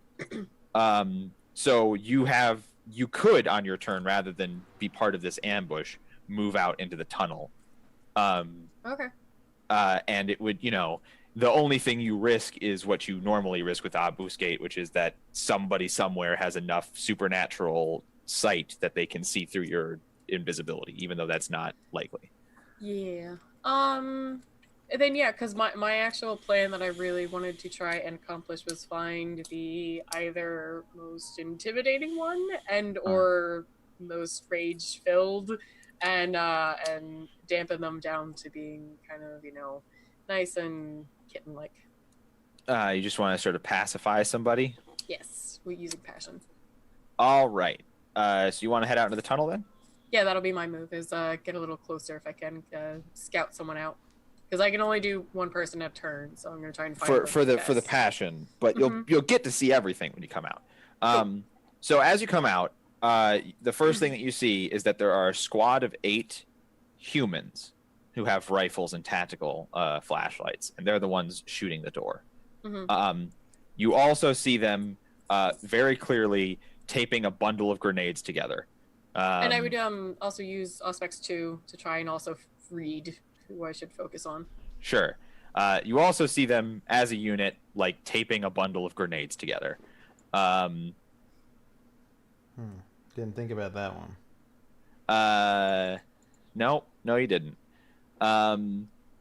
That's what's happening for some humans that are right at the door. You'll notice that the cars have also been exploded, and they are plumes of flame and smoke.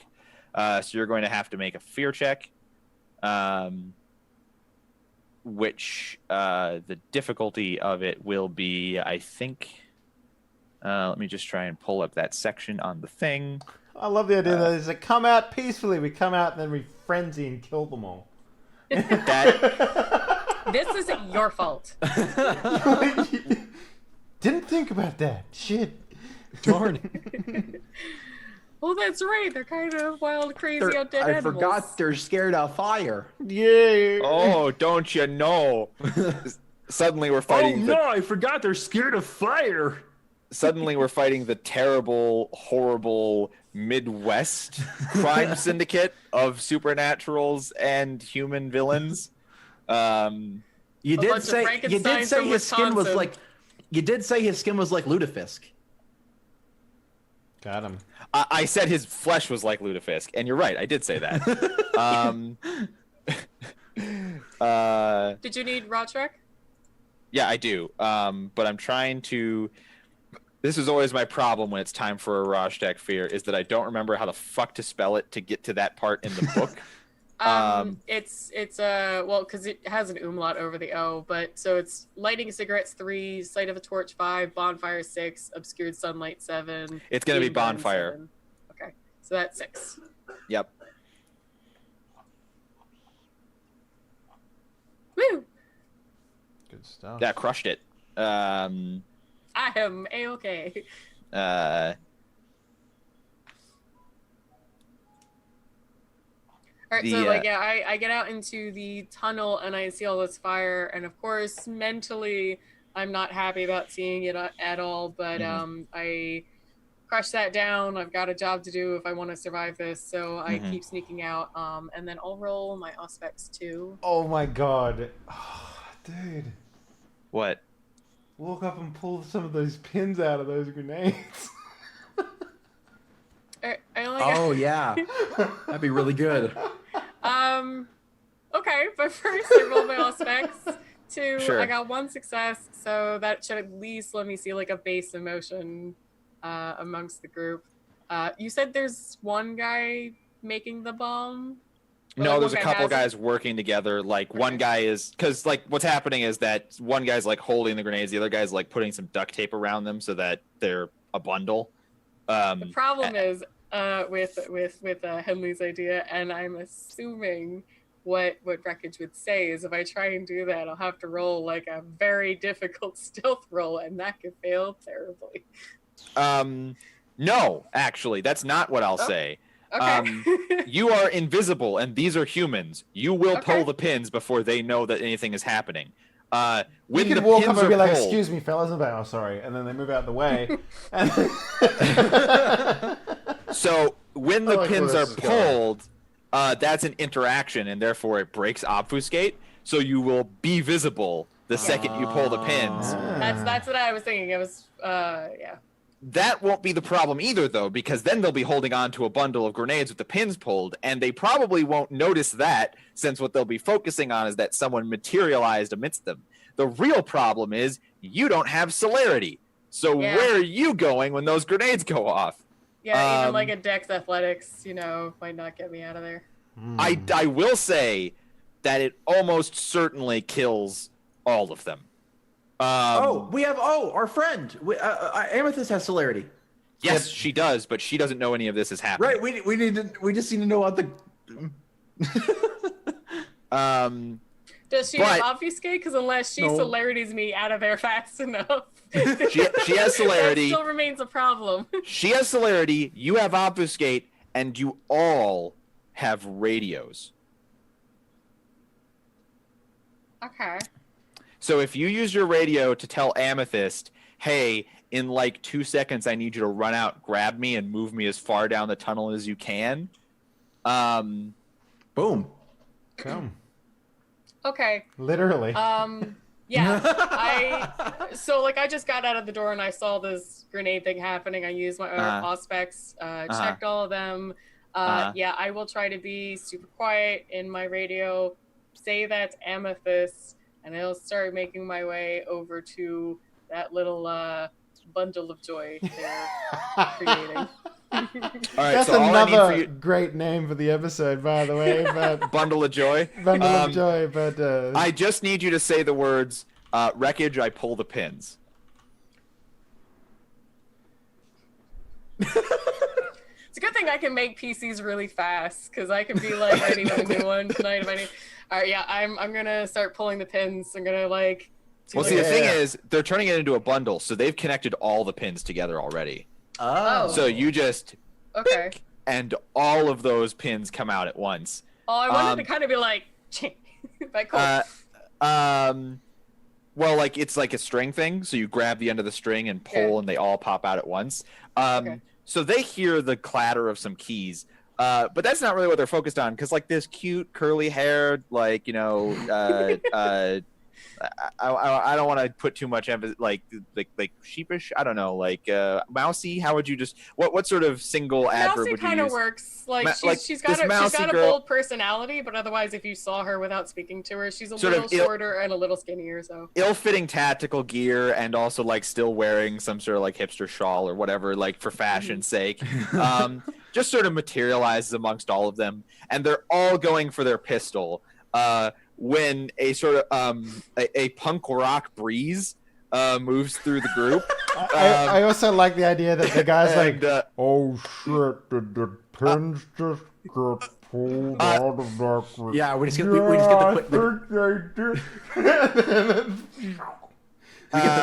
Quicksilver scene from X-Men. Yeah. I'm going to very snarkily, as Amethyst runs me away, go bye.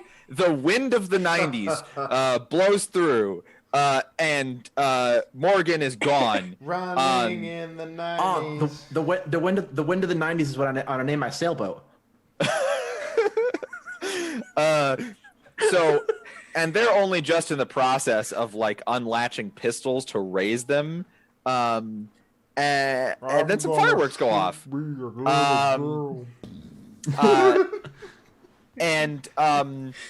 Like, you know when in Power Rangers the villain would like be beaten and an obvious paper mache version of the villain would explode and little like bits would go everywhere? Yeah.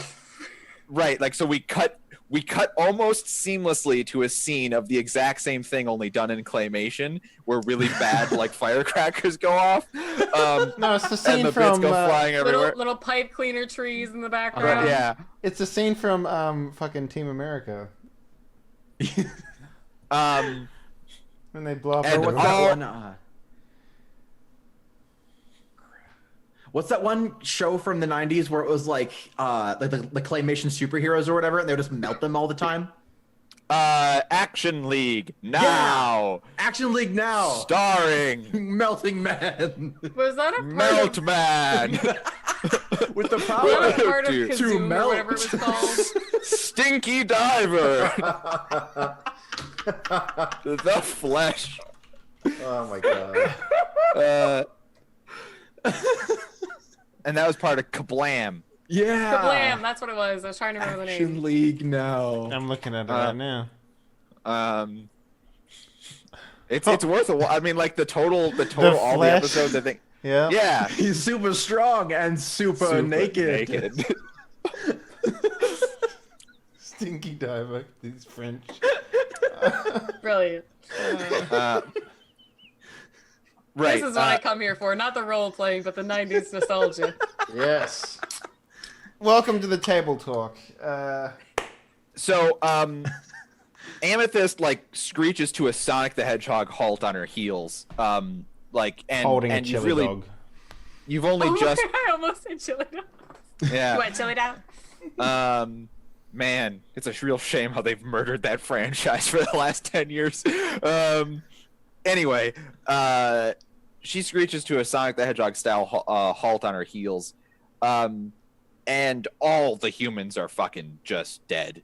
I mean, some of them are groaning and in various states of dying, but no amount of emergency medical services could save them at this point, depending on their proximity to the explosion. Spilled pot of chili. It's clear that they came in a Humvee, and the Humvee's doors are all wide open, and it was like a Humvee that has like, it's been modified so that it has like 6 or 8 seats in the back, right? Which is where all these guys came from, plus the driver and It's the like passenger. It's a personnel carrier, APC. Yeah. Not quite, right? It's still a Humvee. It's not an APC.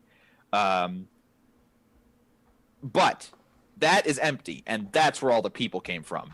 And there's also, very obviously, 2 tinted window sedans on either side of the carnage that are just parked. And, like, the doors slowly open, and out of each sedan steps either half of the blind brothers from Kung Fu Hustle. I thought you were gonna say the albinos from fucking The Matrix. Oh. Yeah, basically, actually, though, because they're basically twins. So 2 like man, they're called something like they're wearing the Asian vampire outfit. Basically, like not the World of Darkness Asian vampire outfit, but the actual, like, I think if you put in Asian vampire, you'll see a picture of the outfit. From no, you my don't. experience, twins in World of Darkness, and especially Oh, Vampire you mean- Masquerade, is just a mean- bad situation. You mean this one, Wreckage? I got you. I know what you're talking about. This one? Yeah.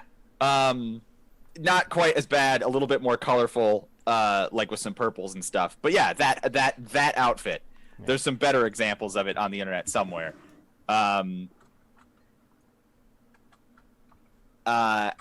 With the beads and everything.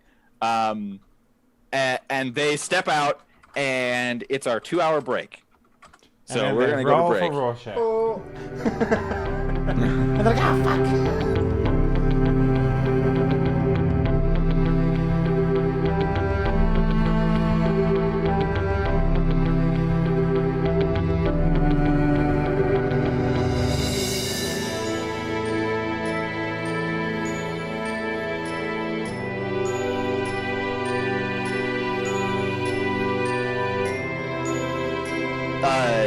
These guys step out of these sedans. Mm-hmm. And like I said, they're very cheesy. And even though they presumably are Kui Jin, they have the physical appearance of people who are quite old. They have white, like Fu Manchu stuff going on. Like they have wrinkles, right? And one of them says, "A Kuijin and highly trained human tactical squad should certainly have been enough to take care of a pittance of Anarch scum." And then the other one talks and says, "But it appears that we will have to get our hands dirty." Do they both, like, with their long sleeves, pull out katanas and grab them on either side and start twirling towards us? Like fucking puppets? No, they're... Or do they Master Roshi it? And it's like, oh, they look, oh, they're just old dudes. And they like pull off their coats and they're actually huge and ripped. So the... I was gonna say, yeah, Dave, your suggestion is super stupid. But Lily, they do like take off their top robe and they still have their pants on, and they are like two Master Roshis. Is it like weighted clothing where like it smashes on the ground and sinks through the cement because it's so heavy? Is Amethyst still like holding me? Yes. Okay, I'm gonna like hug like around her like head, like her shoulders, just and like shout and like bark back to them like, "You don't know what we're capable of." So and they do like very kung fu like pose, like They sent what is to the their word chi. that I want to use? So that's not the word I'm specifically getting at here. What I'm specifically getting at here is that They focus their meditations. I know. They ground themselves properly, right? Like they get proper footwork and like they do the right the right moves, so to speak. Oh, it's like ninjutsu. No. I know what you mean. Earthbending, more earthbending. Earthbending. Got it. Right, Okay. like Getting they're your doing feet in the right stance. right. Actually, that is while still being the slightly silly thing to say, is actually more. That is definitely correct. What they're doing basically is they're doing some. I don't remember the style that it's based on, so I just went earthbending. Okay, sorry. Farrell just posted a picture of a flesh gun with an Asian man face on the front. Oh. It's, well, yes, but it's a specific part of flesh that's amazing. Yeah. I don't see this. It's in Discord. Oh. Oh, Oh my. That's probably wise. Pleasant. Oh. That feels like it needs an NSFW tag. Oh no. Oh yeah. Oh no. Oh no. Maria can make that. Oh no. That's veiny. Oh wow. Oh god. Please post that in the Twitch chat. Yeah. Girthy.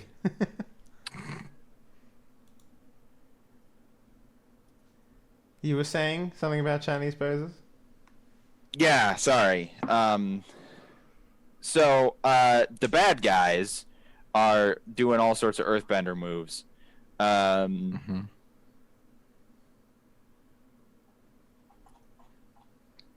And that's their really cool like setup.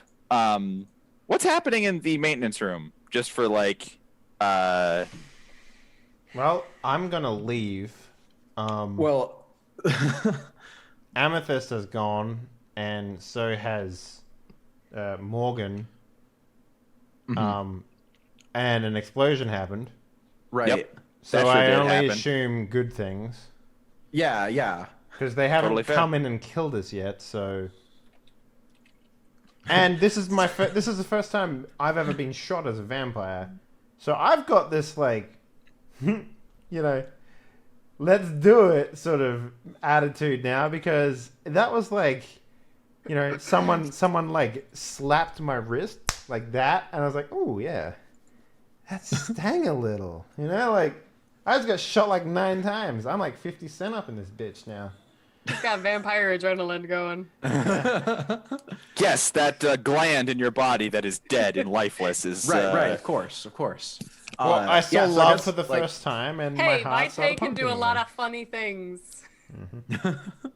It's more ego yeah, than so- anything else. Well, so yeah, we just saw Amethyst run out and then a giant explosion. So we're like, are we good? no, there's 2 Master Roshis, and they're doing earthbending. But we don't see that, so No, you do. If you walk into the tunnel, you see that. okay. Yeah, so I like roll the calendar over and I peek out and I like see that out of the door. Like, oh no, we're not good, not at all. Okay. Do we need a Rorschach test? Everybody should make a Rorschach test. Okay. What do we roll for that again? It looks Sorry.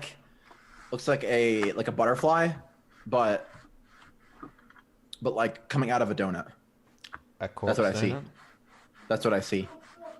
Okay, so what are we rolling? No. What do you roll here? Is it just courage?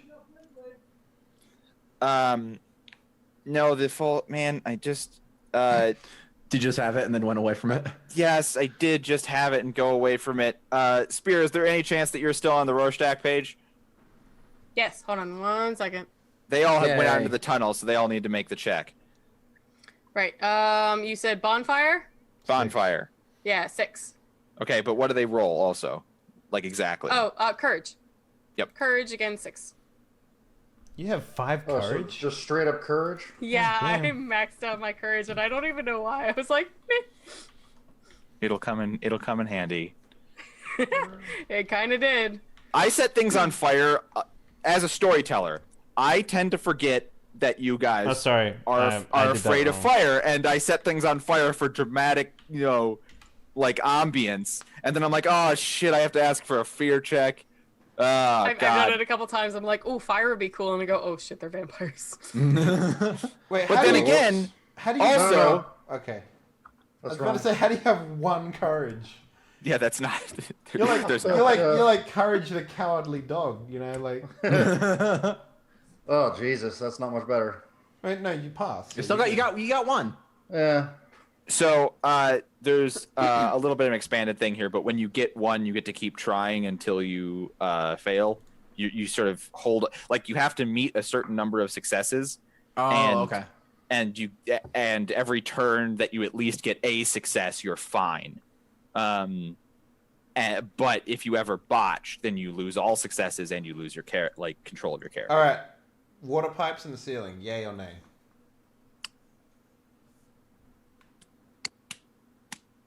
Like sprinklers, that sort of shit. They would have happened already if there were functioning sprinklers in this tunnel. Okay. So that certainly is not the case. I would like to then smother that with my cloud of the Shroud of Night. Oh. Yeah. That's Yeah. cool.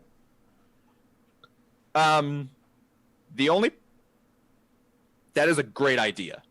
The only problem is, Completely obscures light and sound to some extent.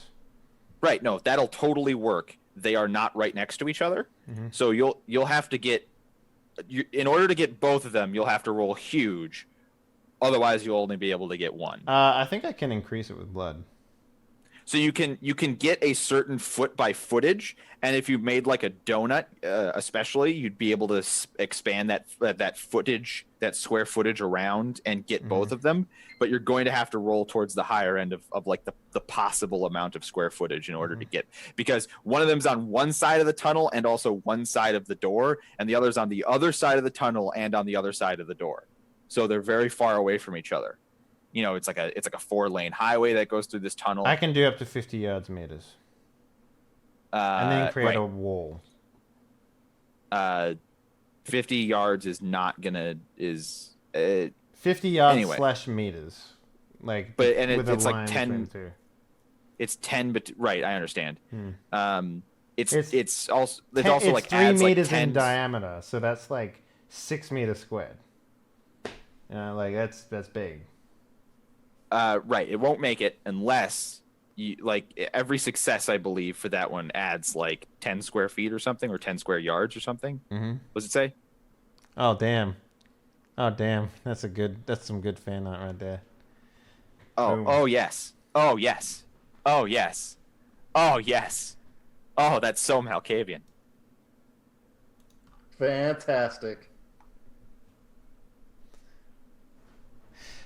All right, Are but you seeing this, Spira? I'll make that roll. I just pulled it up. I'm so happy. Oh, it's so great. I think I might actually make that my phone's background. So each success makes 3 meters, basically. Oh my God! Stop posting flesh guns in the Discord.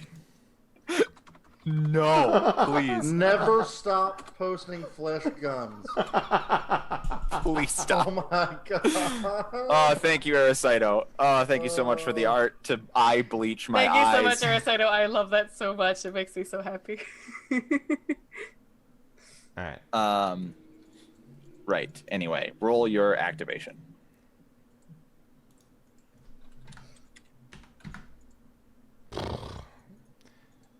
Pooped myself. I believe that doesn't even happen then. No, it doesn't.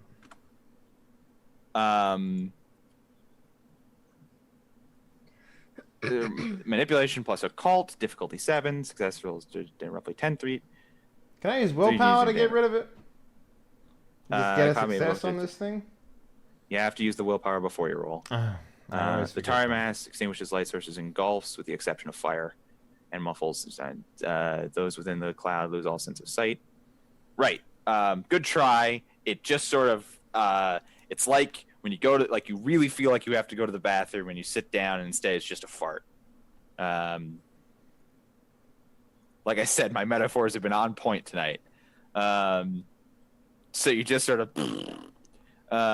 and it just, the inky blackness just doesn't come out, or there's like a couple there's like some droplets of ink that splash out on the ground. They don't I'm even too do worried anything. about the fire, man. That's what you need to say. Sure. Yes, please, Aracito. I beg you, do not dishonor your own art and hop on this bandwagon. I was scared to death when I saw it. Like, I was like, oh, Aracito did some art. I was like, please, no, not his own interpretation of a flesh gun.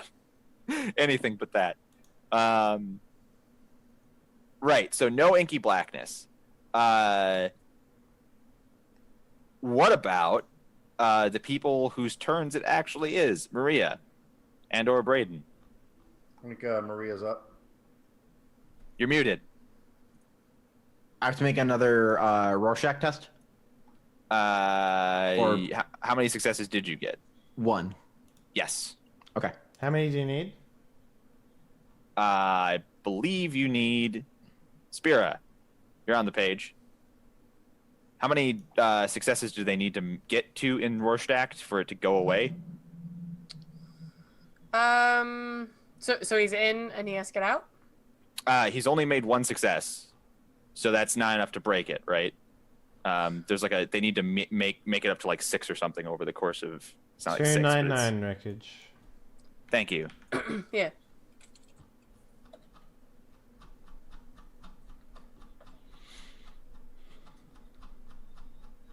Rorschach the Red Fears, relatively inactive members. As with Frenzy, 5 successes must be accumulated. Right. So you must accumulate 5 successes. I just had my storyteller screen up for the difficulty. The fewer successes enable the vampire to overcome her fear for a greater or lesser period of time. So you got 1 success. You didn't panic. Actually, this is that turn still, because this is your turn. You go first, so you don't have to make another one. You're good for this turn. Next turn, you'll have to make another one. Okay. And once you accumulate 5, this fire in particular will no longer make you afraid. Got it. Okay. So the Roshis are still outside and just like doing their thing, right? Yeah. Everybody said they moved into the tunnel, which is why we made the courage check. So you're all in the tunnel, so no one's outside per se. And they're just posing. They're like having a pose off. I mean, this is all happening simultaneously because it's a role-playing game. They've disrobed. Their robes were weighted. Their master Roshi underneath their robes, and they're centering themselves. They're grounding themselves, something like that. Okay, so are we in the same vicinity now, or would I have to move to them to interact with them? You're in the same vicinity, and you could move close enough even to melee if you wanted. Okay, so I hold the thing in front of me. He Chinese finger trapped these two fucking guys together. Just push it. Damn. They aren't close to each other. That's definitely something I want to point out. So just to sort of to contextualize this, in the middle is the maintenance room door. Uh-huh. Then just in front of it is all the explosions and body from what Morgan did. Then to the left is one burning car, to the right is another burning car. Then to the left of that is one of the tinted sedans, and then to the right of that is another tinted sedan. So these two twins are on either far side of the scene, basically. Okay. They are close enough. I was imagining like the Pope-mobile Lamborghini these guys got out of, like. No, I don't know just why a I sedan thought with that. tinted windows. Yeah. So is the stone thing so heavy that I can't even? Would I be able to lift it, or can I only just roll it to move it around? You can. Oh, you definitely can lift it. You're a vampire, but it's Okay. just so unwieldy and heavy, and also like delicate and fragile. Okay, yeah. So I lift it up and show them that I have it. And I'm gonna shout something like, "Back down there! I'll smash this thing." Okay. Okay. All right. Hold on a second. Do I have to do anything? Hold on a second. Okay.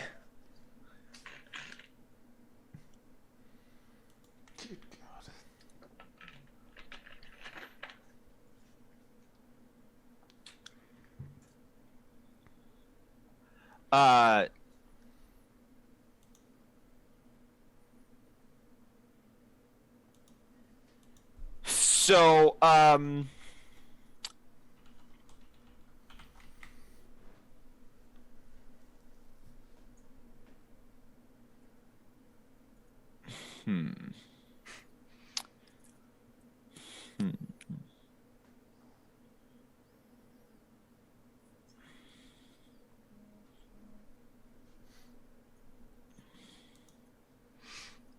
Not sure how they react to that.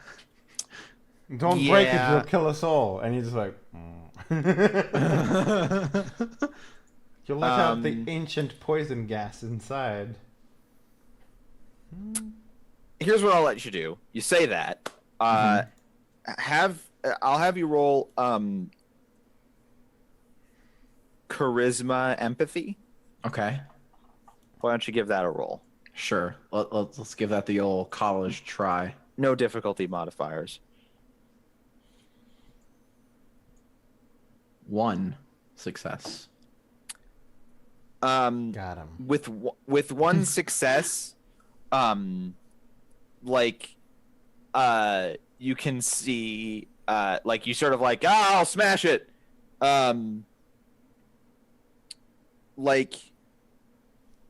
You sort of look to their response.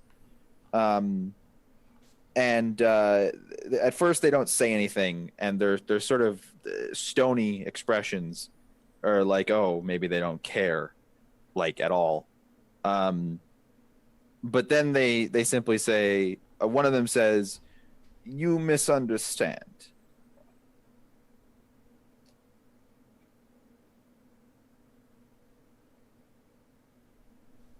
What do I misunderstand? Roll me another charisma empathy. Okay. So basically, they're not the type of people who would just talk and volunteer information. So 1 success. getting a success here is sort of maybe your delightful naivete is getting them to open their mouths, and they do say, "It is sacred to us because we keep it from the world." not because we need to keep it for ourselves. I'll read it. I'll fucking read it, motherfucker. You think I won't?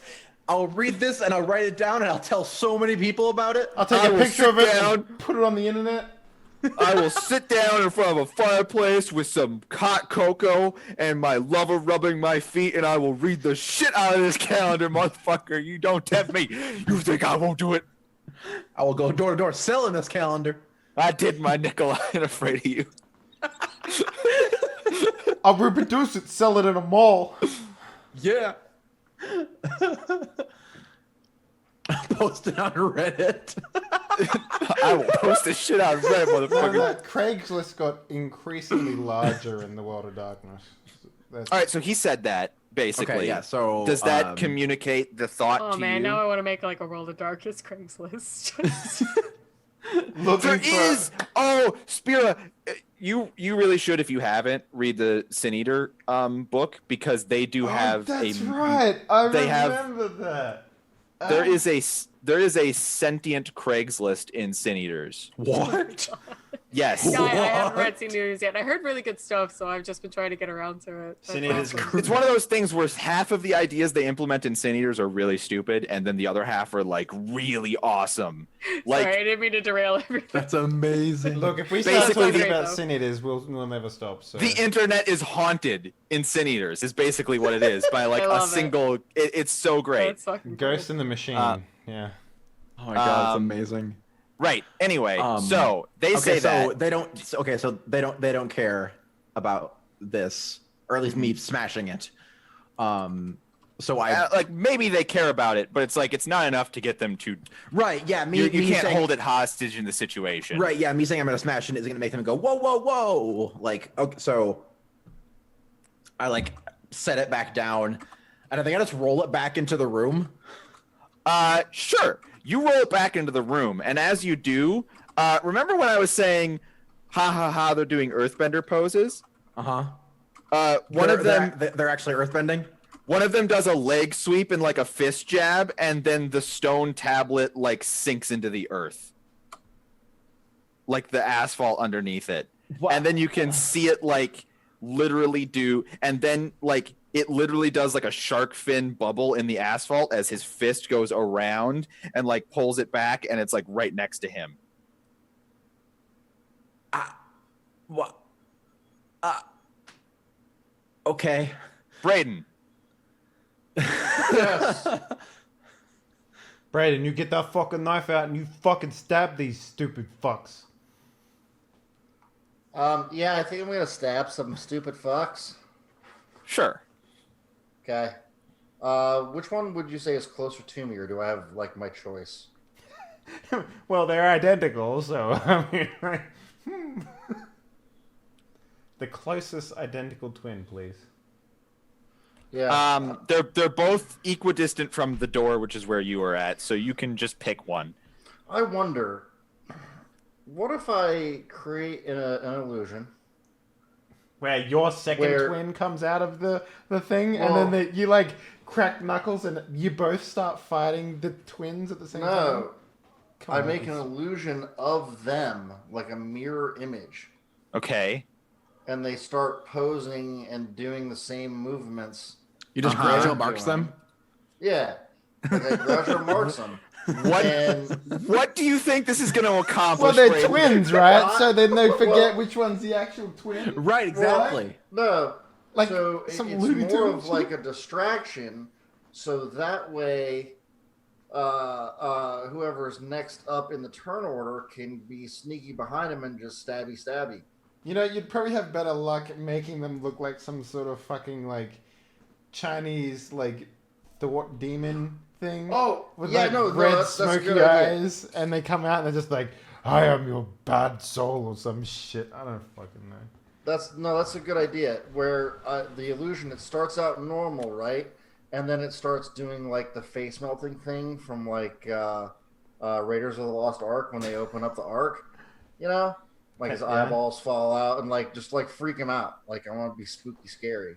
Oh, so you just want to try and so these two ancient perhaps timeless, incredibly disciplined Chinese or Japanese or something martial artists. You just want to try and break their concentration, is what you're going for with your illusion. Okay. So I will. How the great flying fuck do you charge the nunchucks on the Nintendo Switch? Anyway, You got a Switch too, bro? Oh my god, I got one.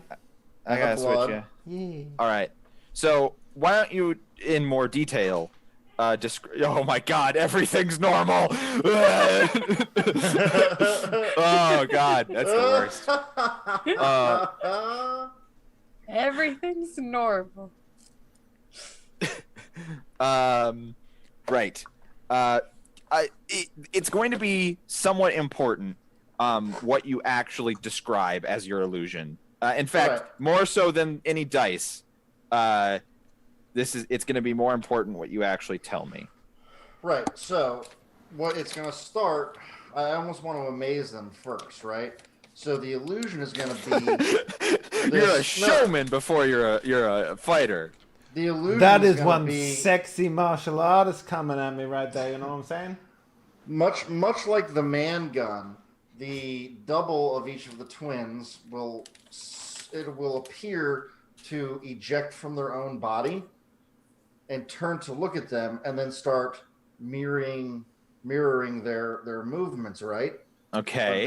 But then okay. That is so many levels of fucked up. I love it. But then, like at some point, right, my illusion will like fuck up the mirroring. Okay. And they'll get like a shocked look on their face and be like, oh no. And then they'll start like melting away, right? And as they are melting away, they'll like slowly point their fingers up at them, be like, you did this to me. I also love in the idea that, 5,000 years down the track, these guys wake up in the bed. It's like, oh man, fuck that guy.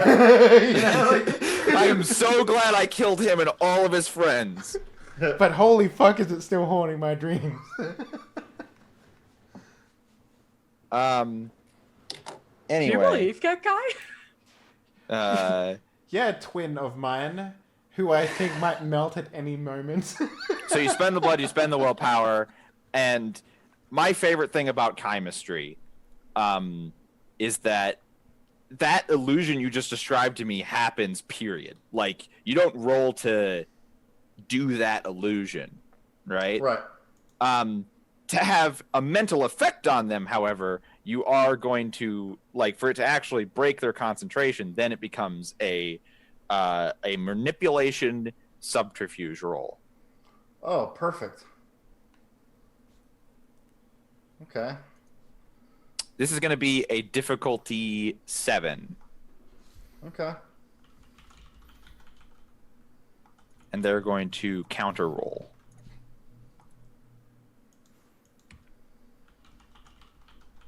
Shit. 2 successes.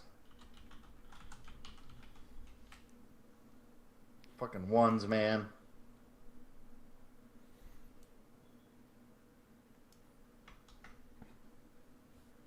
You got it, though.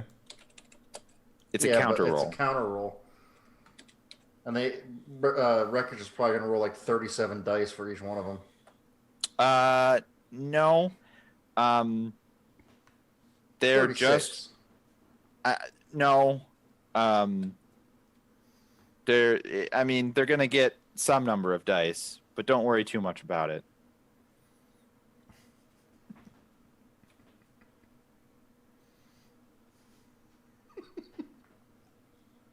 And in the background, a cassette tape from 1993 titled "Spooky Halloween Sounds" starts playing. Y'all had those tapes. Y'all had them. Don't lie. Ooh, doors creaking. Please turn to side 2 to continue the spooky sounds.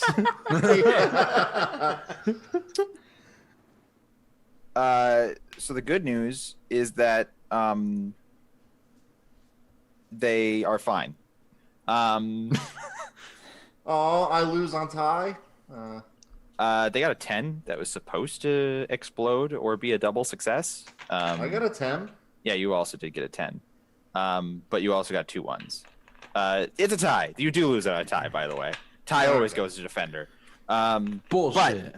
But so like that I plays use my out. Rorschach powers to make it so that ties don't go to the defender. That plays out, but your whole spiel isn't wasted because like these horrible everything is fine, you know, these melting visages of you know the twins on either side.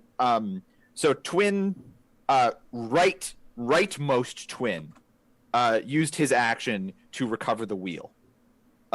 Left twin is he does some earthbender moves, and the ceiling of the tunnel and the floor of the tunnel, respective to each illusion, just gets like pillar crushed, like, and then comes back up, and there's no illusion there anymore because it's been Disrupted. right. But he's like crushed them because he thought it was a threat, so he used his action. Yay! And he could have done that attack to presumably 2 of you. So that's a good thing. Speaking of actions, Amethyst is still holding you, Spira. It's like a mother We're just having a girl time. Maria is super jealous. I'm gonna hop down on my own and give her like a little like friendly punch on the shoulder, just kind of like just tap, just like, thanks. That worked out pretty well. All right, And, she gives you a friendly punch on the shoulder, and you receive 2 bashing damage. No. No, it's just a friendly punch on the shoulder that dislocates your shit. Ow. Yeah. And she's like, don't worry, Butterball, we'll toughen you up. Yeah, sure, thanks. It's not Bruja. Anyway, and what are you again? No, there's no time for that. We'll talk later. Yeah, no. There's still things going on apparently. What exactly is the scene in front of me right now? Like So you I've are been paying past attention, but time-wise, where am I? you are past the rightmost twin. You've Okay. seen all the earthbending and the 2 pillars crush the illusions. You maybe didn't know that those were illusions, but Braden did earlier say he was going to make a fire illusion. So I don't know, like. Oh yeah, what are you thinking about all these fucking weird vampires? By the way, because Anarchs are just like Bruja and basic bitch and vampires, right? Like, there's a La Sombra, there's a fucking. You've seen the tentacle, right? So that's the thing. That Yeah, happened. I am a member of the traditional 7. I'm not too old, like not necessarily fledgling, but not too long dead. And even a little bit newer to Anarchs. Like I kind of got involved with them when my sire abandoned me. So You all these were different at powers are pretty interesting. You were at Elysium though when it was made very public that these guys are these 4 weird clans. Okay, cool. Oh, of course. I so- wasn't saying that like I So was you are shocked, aware, right? but it's just still kind of not unnerving, but very much like It's not vanilla. well, look at that. Yeah, it's not vanilla. I mean, certainly the Kuijin Right. powers aren't vanilla. Maria's either. not vanilla at all. That's mean, one what? thing alone, but like even she's- as a I mean, what? Malkavian, especially because my sire didn't really teach me much. So like I know different vampires have different powers, but like these are ones like I don't think I've even seen like night to night going to like different clubs where kindred hang Right, out, and I'm like, right. holy shit! Like this So- looks second level to me. So what do you want to do? There's 2. I mean, Avatar: The Last Airbender hasn't aired yet on television. World of Darkness. It's still the 90s. It's still the mid 90s. I mean, they're Chinese, so- right? They got it first. Oh, That's a just terrible so- joke. I'm sorry. Avatar's so- Last but Airbender is Western. There are these two earthbender motherfuckers doing earthbending who are literally earthbending. That is true. That is true. And just wait until you see what else they can do, unless, like the last guy, you all just dogpile one of them and cut his head off before he can even do anything. Oh no, are they the Avatar? We'll see. Can they master all 4 elements? Get them when Does they're that just young. mean that killing one kills the twin? Let's try it. Somebody kill these guys. Listen, I mean- did my part. I'm gonna fucking try. if any All of them right, get out so I alive, got- there's so going to I be an got open two, war with the like, Kui Jin. I've got 2 earthbending Roshis in front of me. I don't know any weaknesses or anything like that, and I've got Amethyst next to me. How do you I don't stop an really know. earthbender? Remove Yeah. Earth. Kill So me. Oh, blow easy up enough. blow Let up me the get my earth. trowel. The Earth. Right. Let me get my trowel. like no, like Look at him with a little shovel, like that is absolutely that is absolutely a Malkavian plan too. It's be like, I'm fighting earthbenders. I just have to blow up the earth. I mean, it might even work a little bit. They'd be so confused. The other ones can kill them all. Just what is she doing? I'm getting rid of this. I mean, so if you don't necessarily have a super amazing power within a great plan that you want to do, there's all these guns lying around. There's these. Do have there's- firearms? So yeah, I will dive There's- for a nice heavy artillery item. No pistols. I want something that can. Well, you can get one of the Very rifles off these tack squads. And I want you to roll me a 1d10. How much ammo they have in them? No, something much better. 8. The particular tactical rifle that you've just picked up has a loaded under-barrel grenade launcher. It's got a noob tube. Okay. How far are my friends from these people? Your- That's gonna be another question. So far, none of your friends have gotten into proximity. Okay, I noticed the grenade launcher, and my first idea is to shoot the Roshis. Roshi. They're not in proximity to each other either, so you could only hit one. Okay, I want to aim at the one that's closest, but I also want to my aim specifically, and I'm sure I have to roll, but my aim is almost actually going to kind of be slightly behind them. So it's more of a impact, and if it doesn't necessarily kill them, we'll give. So you're not knock trying to hit down. them. You're trying to have an explosion next to them to maybe just off place their feet or something. And possibly do damage, but also maybe if the other Roshi's close enough, also give them a bit of a No, No, they're very very damage. far away from each other. They're either side of the tunnel, so you can hit one of them, and you absolutely can do I'm trying to hit near them, not them. That'll be easier than hitting them. Sure. Then yeah, no, my arc is going to be to especially at least hopefully knock them out of the way, make them lose their. Then their give me stride. a Dex firearms. Okay. Let's see what do I got. At Dex 6? Firearms is a pretty good character name. At, Dex 6 difficulty. firearms. Yep, standard diff. 2 successes. And also that 10 should explode. There you go. Hey, How how much 3 more successes. carnage do I explode in this tunnel? So the Malkavian weirdly blows something up again. Wait. So why is the 10s exploding all of a sudden? Because the 10s don't explode on our normal rolls. They don't on the system, or they don't in the character sheet, but 10s are supposed to, they're either double successes or exploding. They're always something in World of Darkness. Okay. I'm forgetting which one V20 is supposed to be specifically. I always run it exploding, and I think that's V20. I thought in this one you had to specialize in something in order to get double successes. The explosion? No, because ones are always negatives. if you tens specialize in an ability, you get usually lower difficulty on a specific task. So No, if I you do think it does something on 10s in this version. Oh, Anyway, we're not gonna. I started with the first book and then the second and revised my brain. Yeah.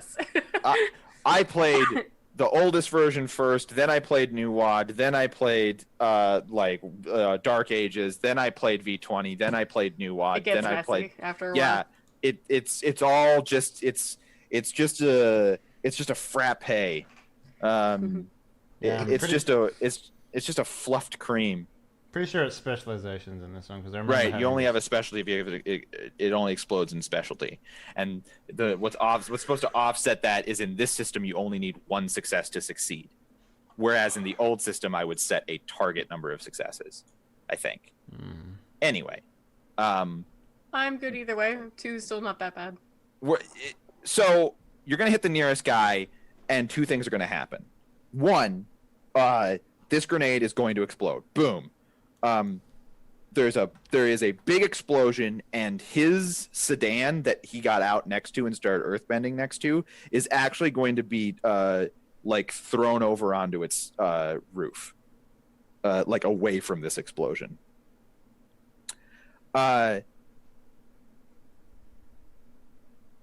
When the smoke clears, there is a very obvious crater right next to him. But it does the Dragon Ball Z thing where, underneath his feet specifically, none of the earth got moved away. So it's like there's a shadow cast in the explosion on the asphalt instead of the crater cutting out from underneath. You know what I'm saying? Mm-hmm. Yeah, I got you. I'm a DBZ fan. I got you. Right. He does have wounds from the explosion and singe marks. But he wasn't moved, and But he was not moved, and the earth underneath him couldn't be moved either. Huh. In character. Well, that's terrifying. Damien. All right. Question number one. Question Let number one. me elaborate what I'm thinking. So Damien's Yep. sitting there seeing all this shit going on. He's thinking back to the moments in time when he's had, overwhelming things happen to him and the group that he's with. And the one thing that he relied on more than anything to get him through that sort of stuff, whether he was aware of that or not, was the beast. Is there a way that I could intentionally frenzy myself? And focus that frenzy on these two dudes? Absolutely not. The second part. Mm-hmm. I think you might be able to intentionally frenzy, but you can't control it. That's the point of frenzy. Yeah. Okay. So you would tear apart your friends as much as your foes. Yeah. That is at least true, and I'm not sure you can intentionally frenzy. I'm gonna take a look. Okay. Well, I mean, ideally, looking at that situation and the type of person that Damien is, and the next thing that you get in Obtenebration, which I'm trying to get, is very close to literally frenzying the Black Metamorphosis. So, yeah, it's within his character to sort of rely on that, I think. So I'm willing to take that step.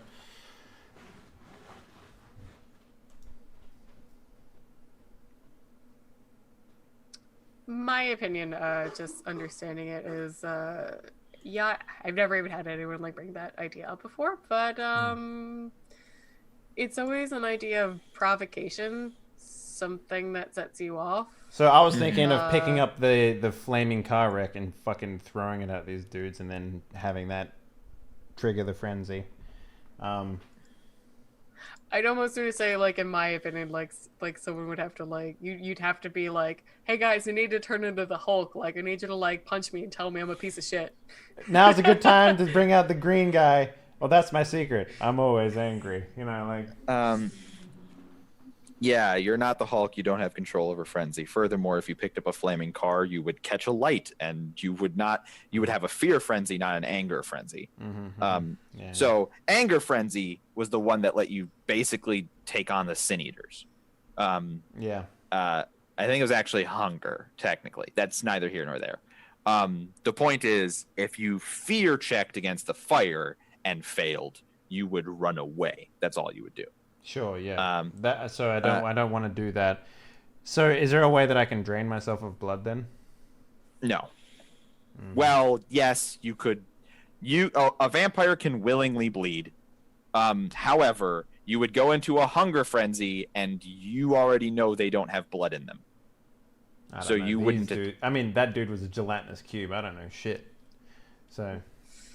Well, it's really what your beast thinks, and your beast is going to think, "Hey, there's actually all these little giblets of person here, just here anyway." Okay, I get what you're saying. Sure. I'm just going to eat that. So what's the verdict there, man? Any ideas? You can't intentionally frenzy, and it wouldn't provide you any mechanical benefit anyway. You would just randomly attack your friends if it was an anger frenzy. You would run away if it was a fear frenzy, and you would eat the people who are here if it was a hunger frenzy. All right, Arms of the Abyss. Let's go. All right. How many can he make? I'm hoping for like 5. We'll see though. 3's good though. 3. 2 meters long. Strength and dexterity rating is equal to my obtenebration trait. Potence. Right. Plus potence for one of them. Yep. Is that how that works, or was it? No, potence. Strength and dexterity is to my obtenebration rating, which is 3. Right. Strength potence is added. Added to the strength and dexterity ratings. No, potence is strength and celerity is dexterity. Okay, so it's just potence, so just strength. So it's got it. 4 strength, 3 stam, leather belts. Got it. Got it. And has 4 health levels. Right. What are you gonna do with them? Where are you summoning the 3, by the way? Obviously, underneath them, behind them, advantageous places, basically. I guess the more important question is which one gets 2, which one gets 1, or does one get all 3? Because you only have 3, so you can't go 2 and 2. Yeah, sure. Well, 2 and 1 right now. It doesn't matter which one. I guess the one that blocked the explosion would get 2. So you want to double up on that? Like, do you want to focus on the guy who already got hit? Then is that what you're saying? Yeah, okay. That's what I'm saying. And next turn I'll probably add more tentacles. I don't know if I can do that. But I don't think you can. But that's definitely... Remember, we are doing a special thing in this game where when we advance characters, we can add things to powers that aren't on the list. So that is definitely something to consider when you go forward. The other thing that I want to do is I want to put some blood, so I guess 1 extra blood into the single one, make him stronger. Okay. So he's a big fatty. Got it. And that will give him 5 blood point to either increase the tentacle strength or dexterity by 1 or extend its length by another 6 feet. So are you gonna make him longer, or do you want to make him stronger? We'll make him a muscly one. He comes out like sort of girthy and pulsating. All right. So what I need you to do, and you're gonna just try and grapple these guys with them. What are you gonna do? Yeah, subdue them. Because subduing them is actually lethal damage per turn. So strength plus 1 lethal damage. It's lethal damage on humans, not on supernaturals. Okay. Well, so what I need you to do then is to roll 1 group of 5 d6 and then 2 groups of 4 d6. Okay. 1 group of 5 d6 greater than 6. It says here. 6 difficulty for each. So it's going to be it's a resistance roll. So okay, and then what was the other one? 4 d6, 2 of them. Mm-hmm. Yep. Oh come on, Dave! Jesus fucking Christ. So 3 1s, man. That's just like on a That's brutal. That's a botch too. Well, by no, the way. sorry, Why I are was you rolling rolling D6s? D6s. Sorry, I wasn't rolling D10s at all. What? Wow, you were rolling d6s. Well, good job. I was about to say that doesn't. Sorry, I'm used to playing other games. All right, so that's the They first say that's one. better already. Yeah. Weird how when. Okay, so that's Weird better. how if you could only succeed on the topmost result, you would have so few successes. So the big one is on the unscathed guy, and it's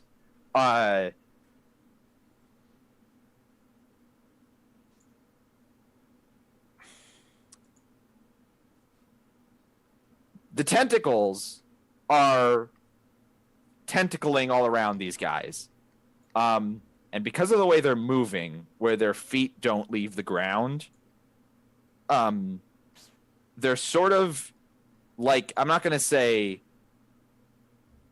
ignoring the tentacles. It's more like restricting their arms and stuff like that, I guess. Right, like it's just sort of it's just like a weird hentai thing. Like there's these old Chinese guys and there's these black tentacles and they're super muscular and it's just going to town. The tentacles are going to town on these guys. And they're already like moving like slowly and with like a lot of strength and like intention, right? Mm-hmm. So the tentacles are slowing them down maybe. They're certainly not binding them so that they're motionless. Okay. But it is like they're powering through, I guess is what I'm trying to say. And it's weird to try and describe some tentacles on some old muscly dudes who are just powering through. You can say they're biting the pillow wreckage. It's fine. We understand. Biting their waifu pillow.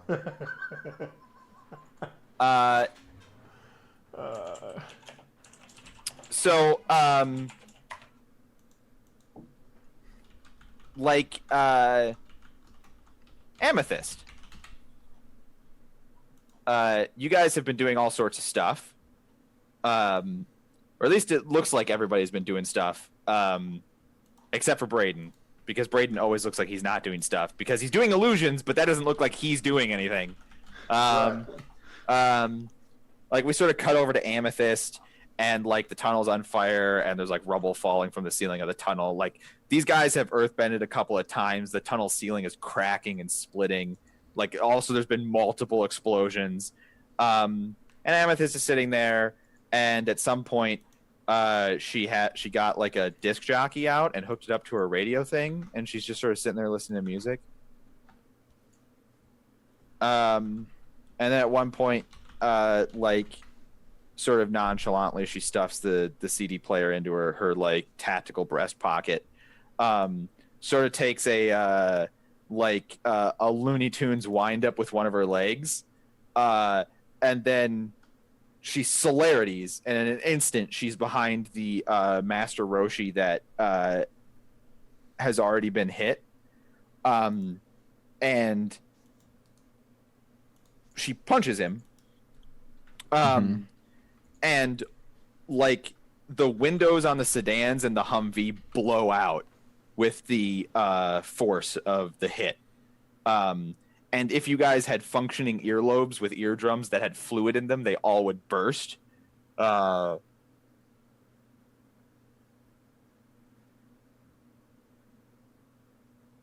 like it's this scene where this 5'1" punk rock chick in tactical gear with like a spindly little hand has just punched Master Roshi in the stomach, and like progressively throughout the fight their complexion has become increasingly like literally stony.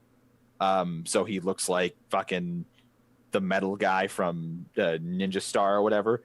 And she punches him, and there's a brief pause, and like the earth like 10-15 feet away from this guy just breaks apart like like an earthquake, or like a scene from Dragon Ball Z. And he just like coughs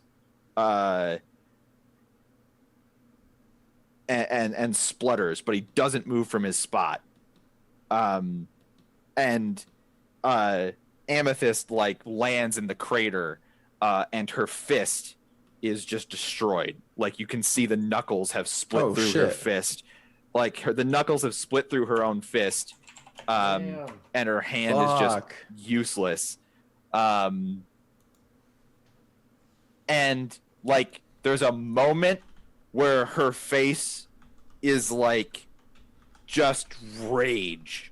And Maria, for a second, you're like, oh fuck, she's gonna like rage frenzy on this guy. And instead, like that moment passes, and she grabs her hand, and she's like, "Fuck! Ah, God!" And she starts like hopping around, like literally, like, "Ah, my fucking hand! Oh shit! Cocks, ass!" And then she like curls up on the ground for a second, before getting to her feet, and like she's just holding her hand, and she's regaining her composure. You okay? No! Okay.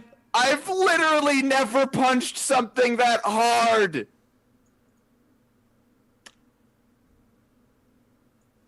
You haven't Good punched me try. yet. We'll take. It looked cool.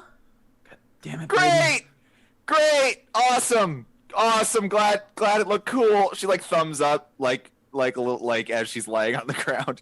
Well, like you can't see it from here, but her like elbow broke out of the back of her like forearm. Like I'll take care of it after we're done. great, awesome, great.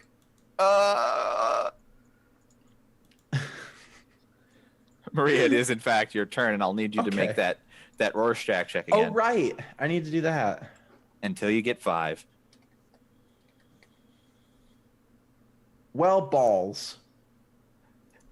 So that means she runs away. The moment she fails is the moment. Yep. No, it needs to be a botch for her to lose control. Oh, then what happens on a 0? You do not get. You are so afraid you cannot act. Yeah. Yeah. So like okay. Failure Yeah, means so the then vampire flees manifestation. Any attempt to restrain a member first results in immediate attack. 1 willpower. Is there any way to improve? Wait. You can spend a willpower point to still have control for this turn. You'll negate the effect of Rorschach. You'll be able to roll again next turn as if you didn't fail this turn. Okay, I'll do that. And you don't have to spend it beforehand. You spend it as you fail. Yep, I'll do that.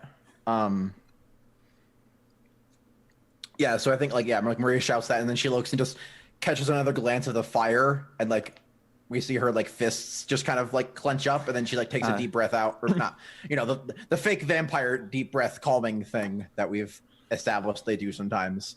And then I'm gonna have her run to grab one of the guns. Is there like an assault rifle or anything, or are they all like shotguns? No, they're assault rifles. They're all rifles. None of them are shotguns. Oh, okay, cool. Yeah, then I'll grab a thing. You can roll a 1d10 to see if it has an underbarrel grenade launcher. Okay. But here's how I'm doing it. 8 is a failure now. Failure as in... So last time when Morgan did it, she rolled a 1d10, got an 8. So that is now no longer a success. So 6, 7, 9, 10 are now successes. 3. Well, that's definitely a failure. But 6 and 9 are divisible by 3. Good for those numbers. I think. Also the magic number. So this is just an assault rifle. Okay. It cool. still works. Yeah, grab it. Is the one that Amethyst punched still stony? They're both stony. They've become increasingly stony looking as the fight has gone on. Okay. I'll try to shoot the one that she punched and see what happens. Dex firearms. Okay. Dex firearms here. It's like Dex is a great first name, but firearms isn't a good last name. That just sounds. It's No, like it's shitty action. because he's got fucking flame tattoos all up his arms. It's like man. he's like a shitty 90s action hero. Dex Firearms here. I was too intense for the force, so the chief fired me. 3 successes. Okay. Just have to take a second here and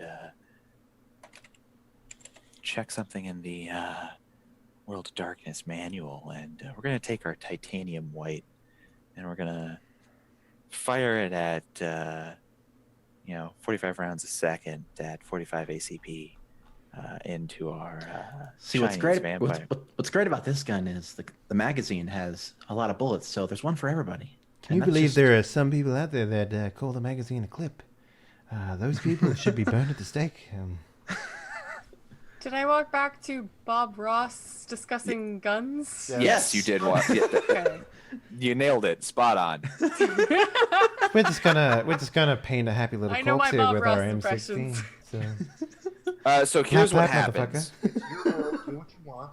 You fire a burst of fire. Like you have some firearms experience. I'm gonna go out on a limb and say you don't have experience with She automatic dated a dude rifles. who That's was fair. really into guns. I've probably shot like pistols and stuff. Like I would probably like my. So what I'm I'll- saying is that yeah. despite the fact that this gun can you can literally hold down the trigger, you do a very conservative burst of fire. Yes, right? yes, Because yes, that makes sense. that's what you do. And basically, this is like, let's say there's 8 shots, right? It's very clear that like 6 of them ricochet off this guy's skin. Cool. But 2 of them do go in. Okay. So like it's you like, and as you go, it's like ricochet, ricochet, ricochet, ricochet, and then just like 1 or 2 hit the exact right spot where they're not at enough of an angle. Okay. And like you imagine that whatever's causing the bullets to ricochet off is also slowing down their velocity and their damage as they go in. But like you do put enough bullets into this guy that some of them stick. Sure. And that's what happens on your turn. Awesome. Braden, they didn't care about your Yeah. illusions.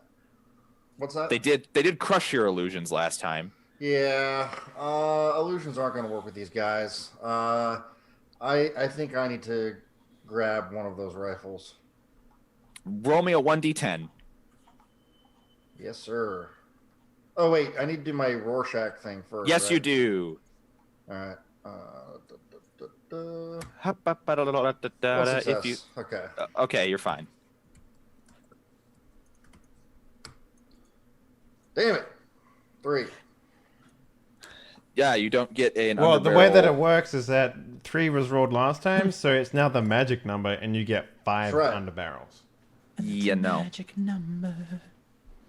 All right. So shooting was Dex Firearms. Yeah.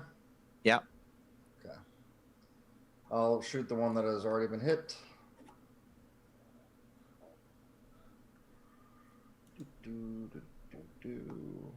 Watch this awesome roll. It was still a difficulty 6, right? It is still difficulty 6. Oh! Nice. Good job. Good job. I have 3 decks, by the way. Now, which guy are you shooting? The one that Maria just hit. You guys been taking all the punishment? Hmm? The guy who's been taking all of the punishment, Yeah. basically. Yeah. All right. Yeah. So you definitely shoot that guy. For you, it's very much the same thing. Only 1 bullet goes in, as opposed to 2. Like his movements are definitely becoming sluggish. He's dealing with the 2 lesser tentacles, and like you start to notice that his fluid like earthbending movements, like more frequently they're getting caught on one of the tentacles and actually stopping for a second before he keeps going. But his brother is completely unfazed. He had no a one's 3 successes against him with a tentacle, I guess. Yeah. That's the same as the other guy. Yeah. For the lesser one. He's been untouched by any sort of damage. So yeah, he does some fucking earthbender stuff.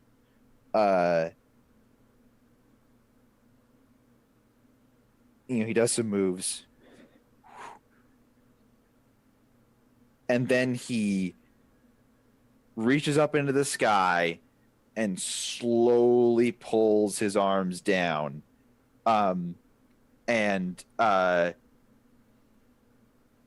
lights in the tunnel have long gone out.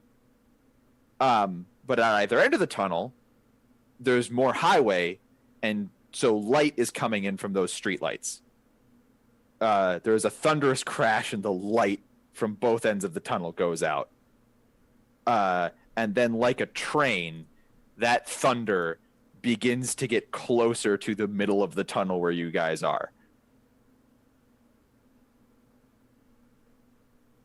Okay. Like he's bringing thunder down the tunnel. Are we strong enough to throw a car at one of these guys? Several of you can be and are. Yeah, Damien or Anthus probably, because they have potency. Interesting. Does it look like he's aiming this lightning, Dr. Wreckage? It's not lightning, dude. You said he pointed lightning down the tunnel. Thunder. No, that's not.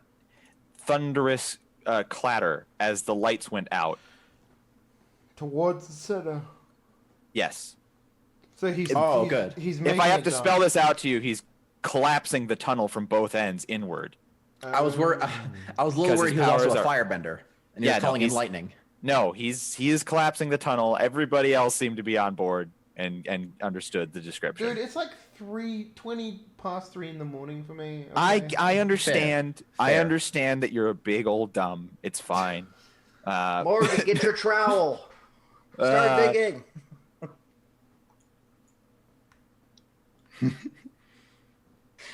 Let me get it out of my purse.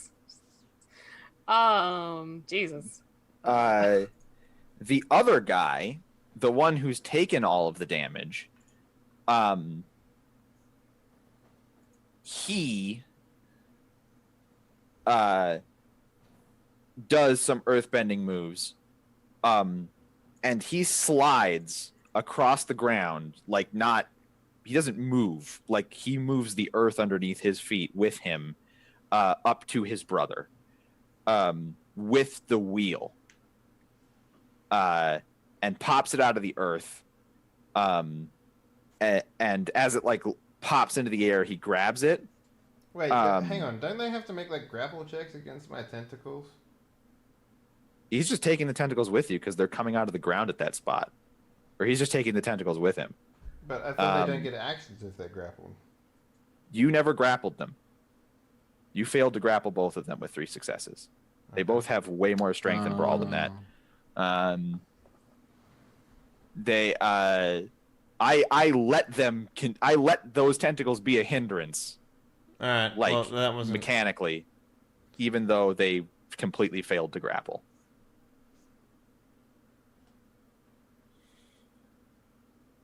Because remember, they only get a strength rating. Yeah, it's everybody fine. else gets a strength brawl. It's fine. So anyway, It wasn't the wheel pops out of the ground in front of this guy, and it's a big stone wheel, right?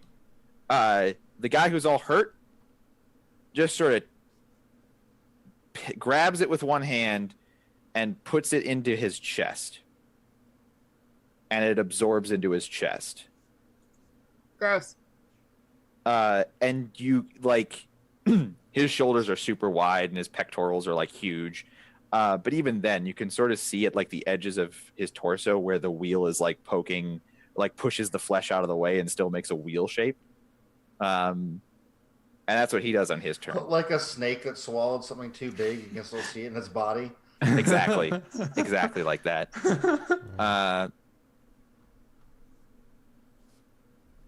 It is now Spira's turn. Morgan. Okay. You don't have another grenade, at least not in this assault rifle. You could go for another one, but it's random chance as to whether or not it has one. Yeah. The tunnel is collapsing inward.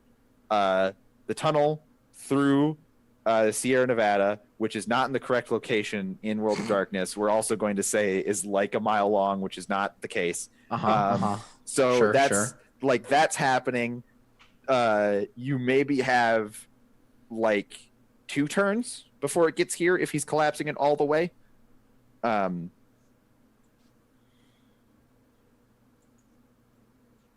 This tunnel we're in, like, how did we come in the first place? Or are they collapsing that part too? Yeah, they're collapsing both sides. Or... It's collapsing inward from both sides.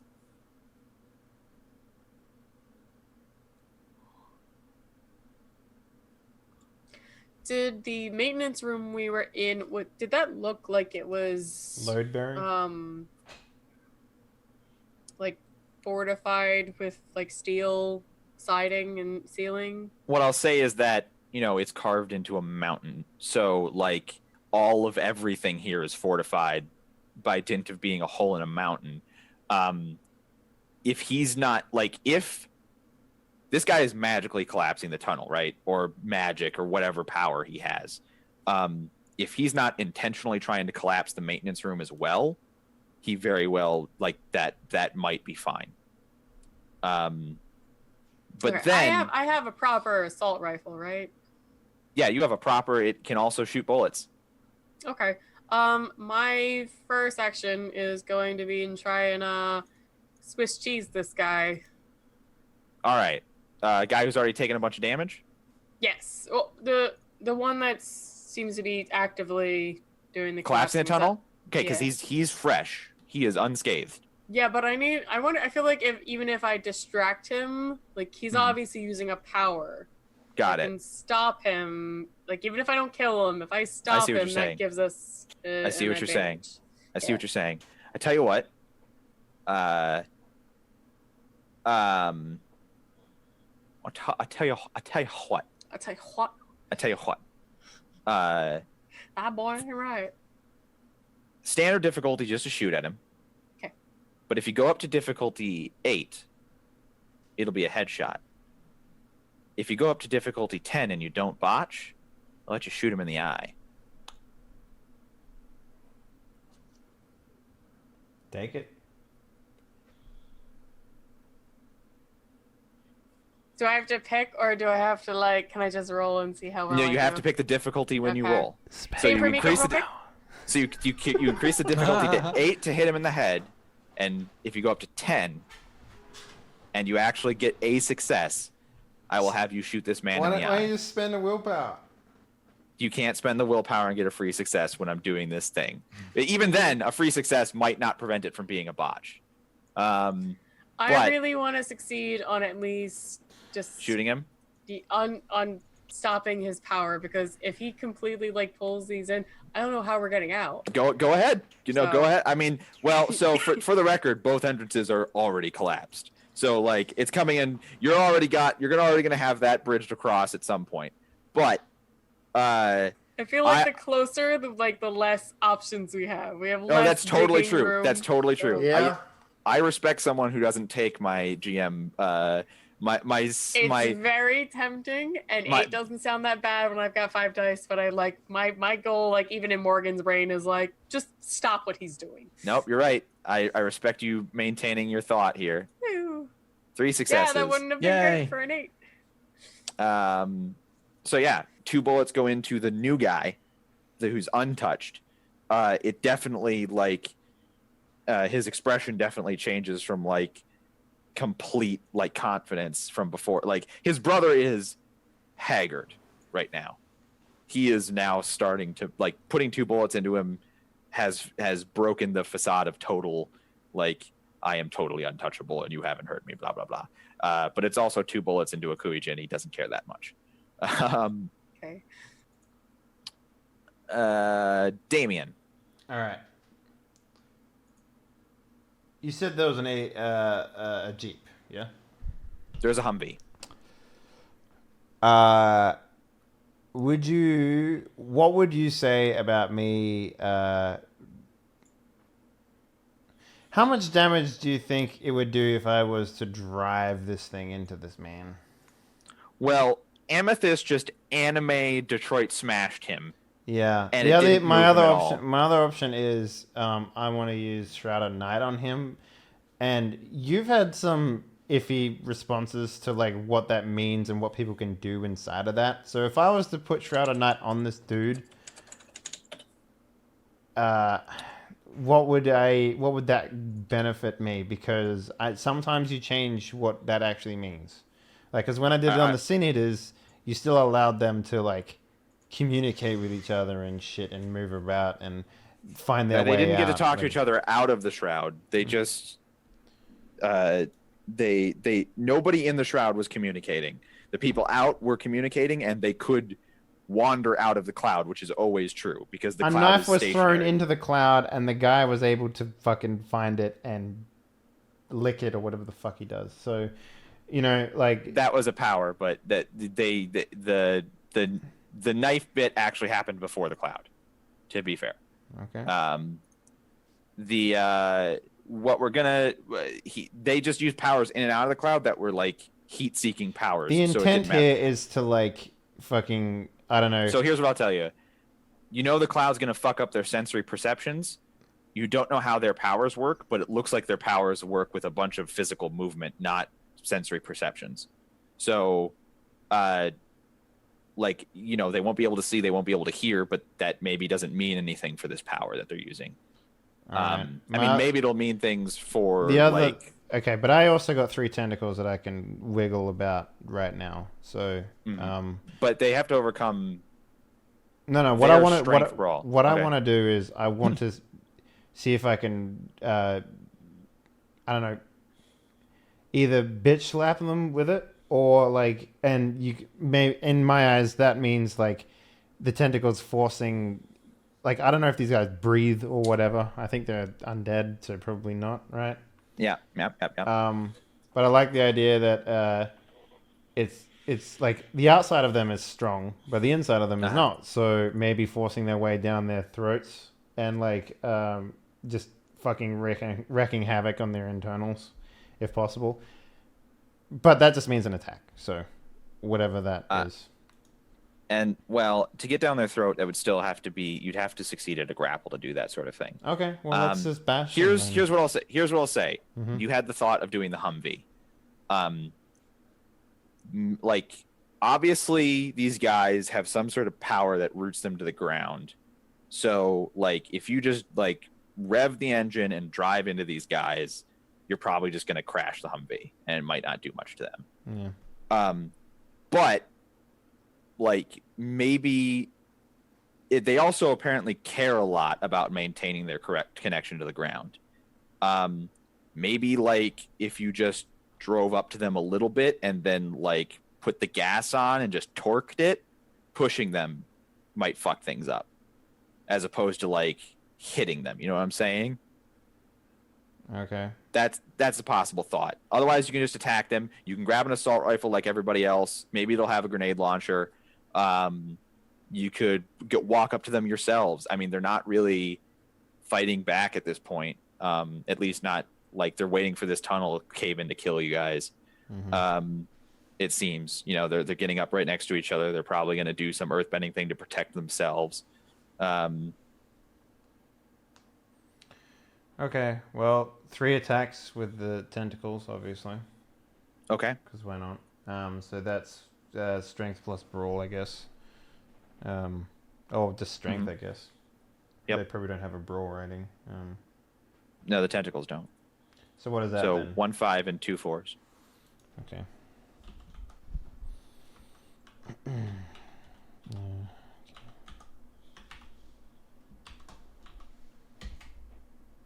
So that's the 5.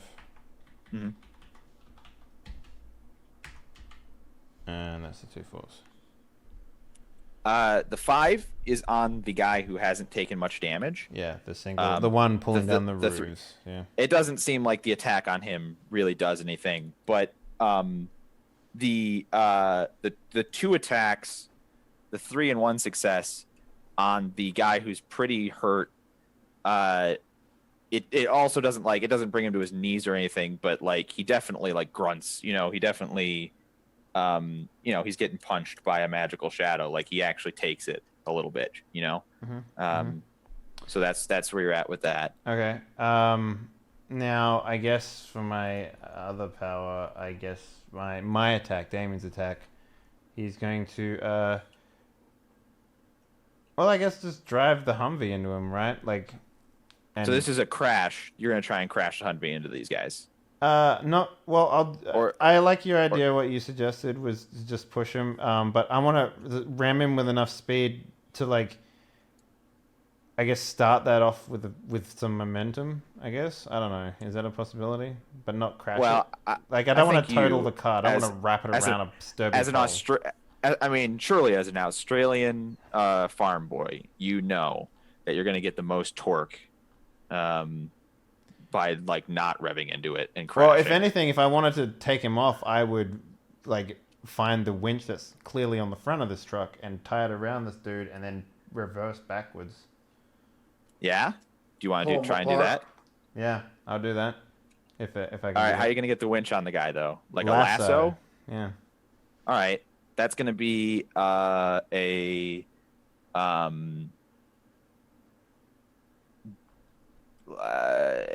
you don't have good stats in this, but that's all it can be is a dex athletics to lasso somebody. I mean, I can just walk up and put it around him. Sure you can. Sure you can. But if you do that, you won't be able to also drive the car because you physically moved yourself away from the car. All right, let's try that then. So what did you say? Strength, dex athletics. So you still have blood, so you could pump the dex. You still have blood for this turn, I mean. Oh. Yeah, I'll pump dex twice. All right. Fuck it, why not? It's only blood. It's only vitae. All right, so. Dex. And are you doing the guy who's been hurt a bunch, or the guy who's unscathed but collapsing? The dude that's collapsing the fucking roof on top of us. Obviously. Okay. So our Mulligan thing is like, you still have food in your stomach, just vomit more. Yeah. Okay, so what was it? Dex? Athletics, right? Athletics. Okay. Yep. 6 difficulty. Let's go. All right. Yeah, it'll fall around this guy's shoulders. I mean, he's not moving. Yeah. It was a stationary target. Nice. Yep. And I get in and fucking pedal to the metal. Dex drive. Dex drive. Oh, I'm glad I drive is a dex skill. Like, I don't know why, but it is. Oh, I mean, it's, yeah.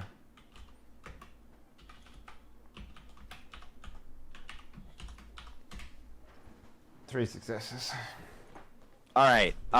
So the winch goes tight around this guy's like stony neck. Actually, it's 2 successes because it drops at 1. So. Oh yeah, and you didn't do that. You didn't do it that way. Why didn't you just roll off your sheet, man? I don't know. Easier.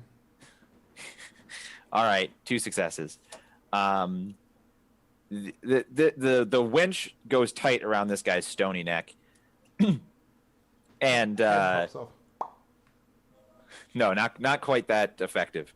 The rubber on the Humvee just starts screeching, and smoke starts billowing up, almost more smoke than is being filled into the tunnel by the fire. Good, then no more Rorschachs for anyone. And this guy is like, it's like trying to pull down a fucking like statue. I-beam supporting a goddamn like skyscraper, but his neck is starting to bow. Like his head's starting to go first, and he's starting to like he's trying to do this, tunnel collapsing thing, and his head's starting to be pulled forward.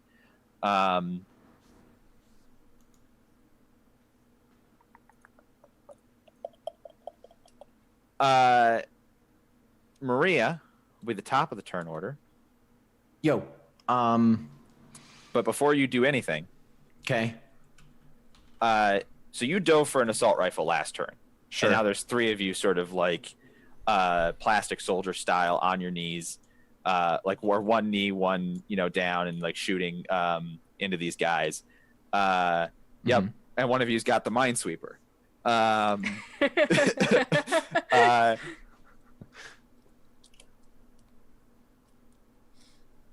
There is a flash of green in front of you. Okay. And a big green rectangle appears in the ground. Okay. And in green lettering above the rectangle, it says, insert 1 wheel of time for 1 free get out of jail free card. I'm going to immediately hold my head and look at the other ones and just yell, "Is this Rodney?" It's clearly a loser. Well, he's never done this before. What? What the hell? What is this? I'm also going to pat my head for a post-it note again. Underneath the rectangle, more green text. It's magic. So is it like a light bright just appeared in the air, or like in the ground? A green box opened in the ground, almost exactly the width and length of the wheel of time. Above it, green on the ground, green lettering. It said, "Insert 1 wheel of time for 1 free get out of jail or 1 get out of jail free card." Okay.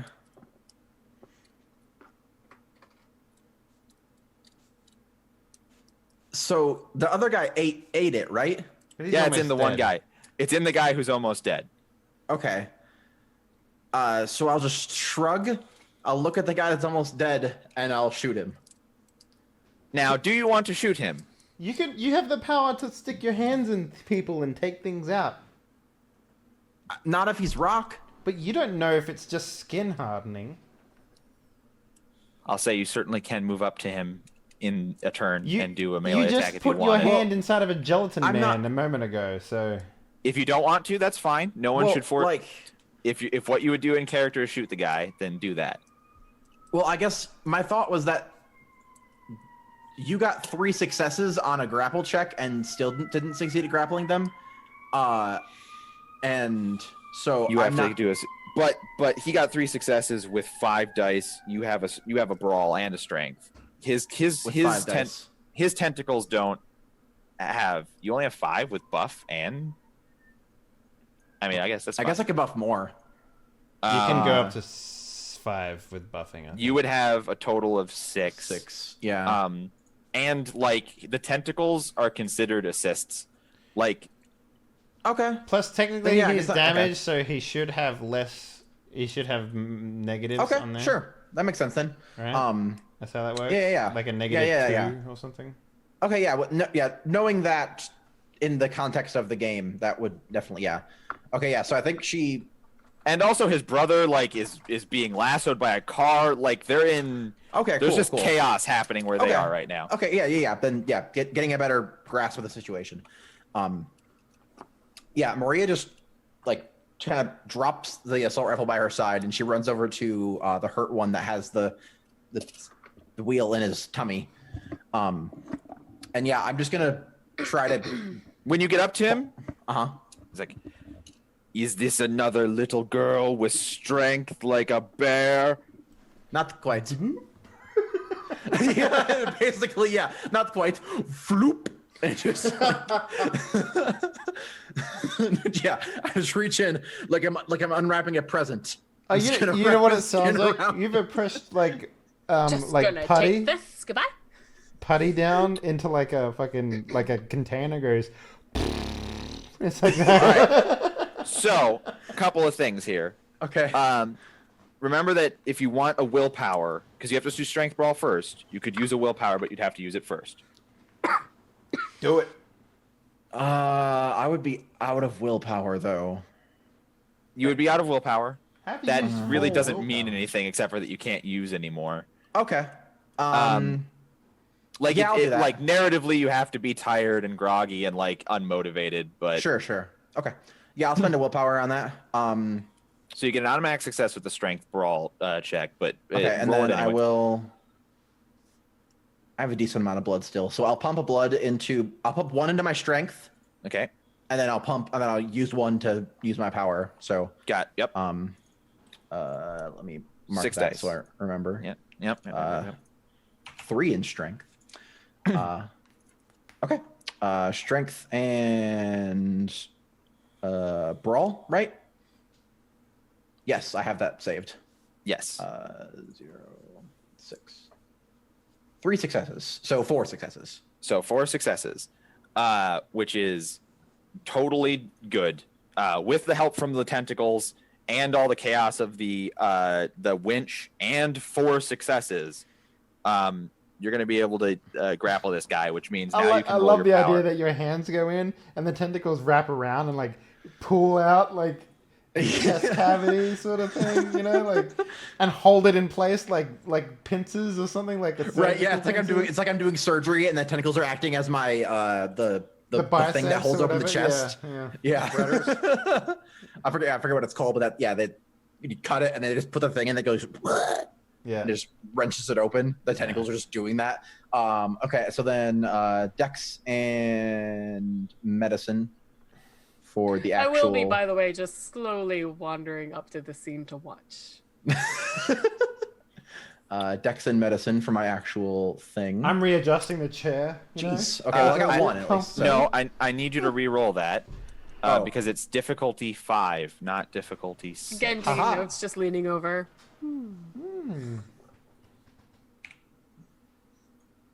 3. So yeah, the goal here is to extract the Wheel of Time. So I like the idea that in his chest is the book called The Wheel of Time and The Wheel of Time. You're like, oh no, which one do I take? God damn it. So you place your and hand. a small clock. You place your hand on the stony pectoral muscles of Master Roshi. And it he is quivers under your touch. it is at first like placing your hands on a marble statue. But then your power turns on and you have this brief moment, and it's not quite like the other guy, but this guy is also more pliable somehow. And your hands sink in like stone, but still sinking in through stone. And you grab the edges of the Wheel of Time and you pull out. And so you have the Wheel of Time. So it's like Play-Doh that's been left out for a while. This is where all those fucking hot knife YouTube channels originated from. Yeah. In World of Darkness, they're all just like fucking, you know, the fucking. You have the Wheel of. You have the Wheel of Time. You can move to the hole and put it in. I can? Yep. I do. You move to the hole and you put it in. And it makes the sound of a quarter going into a jukebox. Yeah. No, like not like buzzing and noise, but like the sound where you put a quarter into a slot machine and you actually hear the quarter go. Yeah, exactly. And then the green text turns to free Thanks. Game. Pleasure doing business with you. And the square rectangle that was sort of like a black bottomless pit suddenly turns into a large circle in the hole in the floor, and it's looking at the side of the highway outside of the tunnel. Oh. Well, that don't beat all. Also, with the Wheel of Time subtracted from his chest, this guy loses his composure. Like, you can see it as you pull it out. Like, his face is just shocked. Yeah, it's like waking up mid-surgery and looking down at your chest and being like, wait, what? Yeah, because now he just has a giant hole in his chest. No, I mean, it came out it's still like the rest of his body stayed and reformed. But he's still shocked. And the camera sees a moment where in his shock, like, he stumbles for a second and one of his feet is off the ground. And out of nowhere, like, we see a shot of Amethyst's eyes. And she disappears and reappears right next to him while his foot is still off the ground, hits him with the other hand. And there's just an explosion of lutefisk that splatters all over his brother as the top half of this guy is ripped off of his spine and sent careening into the ceiling of the tunnel. And there's like a dent in the ceiling of the tunnel. That is like one meaty tunnel. And then like this tunnel's filled with meat. Third episode name, Meat Tunnel. So many names. And in the moment that his brother dies, the other brother loses his composure. And all of a sudden, the Humvee goes sailing backwards as this guy is no longer like rooted to the ground. Like you actually hit the wall of the tunnel, and this guy is dragged along the asphalt and like is dragged so hard that he continues to sail into the front bumper of the Humvee after it stops. I roll over that bitch. I'm just like drive over the top of him. Sure, you roll over that guy. You drive over the. Make sure. I put the wheel on his thing and start spinning it. Yep. You run over this guy a second. You run over this guy once, and that's pretty bad. And he gets up and he's all bloody. And you see that he's trying to like redo his pose and reconnect with the earth. And back that bitch up. I mean, you're out of actions. Oh man, come on. But puppy power. Yes, essentially. Gambit comes out of nowhere, rips his neck out. He's doing the poses to get back into his earthbender mode. And then seemingly out of nowhere, another bundle of duct-taped grenades appears around his neck like a necklace. What? And the weight of those grenades pulls the pin, and it lands at his feet. And he's not done doing his poses, and it explodes, and he's gone. Okay. Sure. Thanks, Rodney. Hi, guy. Well, after all this is done, I'm gonna go get. The tunnel stops collapsing, although for most intents and purposes, the majority of this tunnel is collapsed. This is going to be a disaster for the mortal world. But you have a magic portal that goes outside. Can I grab the Chinese friend guy that we had? His corpse? Body? Yeah, I want to bring that yes, with you us. Absolutely can. Okay. Yeah. And what's left of the goopy guy? Is there a gun in there by chance? No, there isn't a gun in him. He didn't have to consume the gun to be the gun or something like that. That's his power. He eats something and then he can turn into it. Yeah, like an animorph. Of course. Yeah. Of course. Is that how Animorphs? Fourth name of the show, like an animal. But I think, what was the first one? Bundle of Joy was the first one. Oh, Corpse Donut was the first one. Yeah, that's the best one. Yeah. I don't know. I mean. Oh yeah. So like, the scene would just be so weird, just because like it's like super big combat and then it just ends really quickly and immediately. For those of you who don't know, they were using a very specific Kuei-jin power. Mm-hmm. As soon as you break their connection with the chi of the earth, essentially, they have no power at all. I like how this is like asphalt, and they're just like, chi of the earth. Well, yeah, but beneath the asphalt's just dirt, and asphalt is just also dirt that's been like boiled and stuff. Like, I mean, all humans are just dirt. So theoretically, good for you, Dave. You've really reduced that to its basic points. Deep, man. We all know what happened with the pissed off waterbender. Yeah. Like, if you hadn't hurt that one guy enough, taught herself how to use humans with blood bending. You hurt that one guy enough that he had enough minuses to his dice that when you pulled the wheel out of him, he failed a composure check, which made him break composure, and then I love like- that. I love how you describe.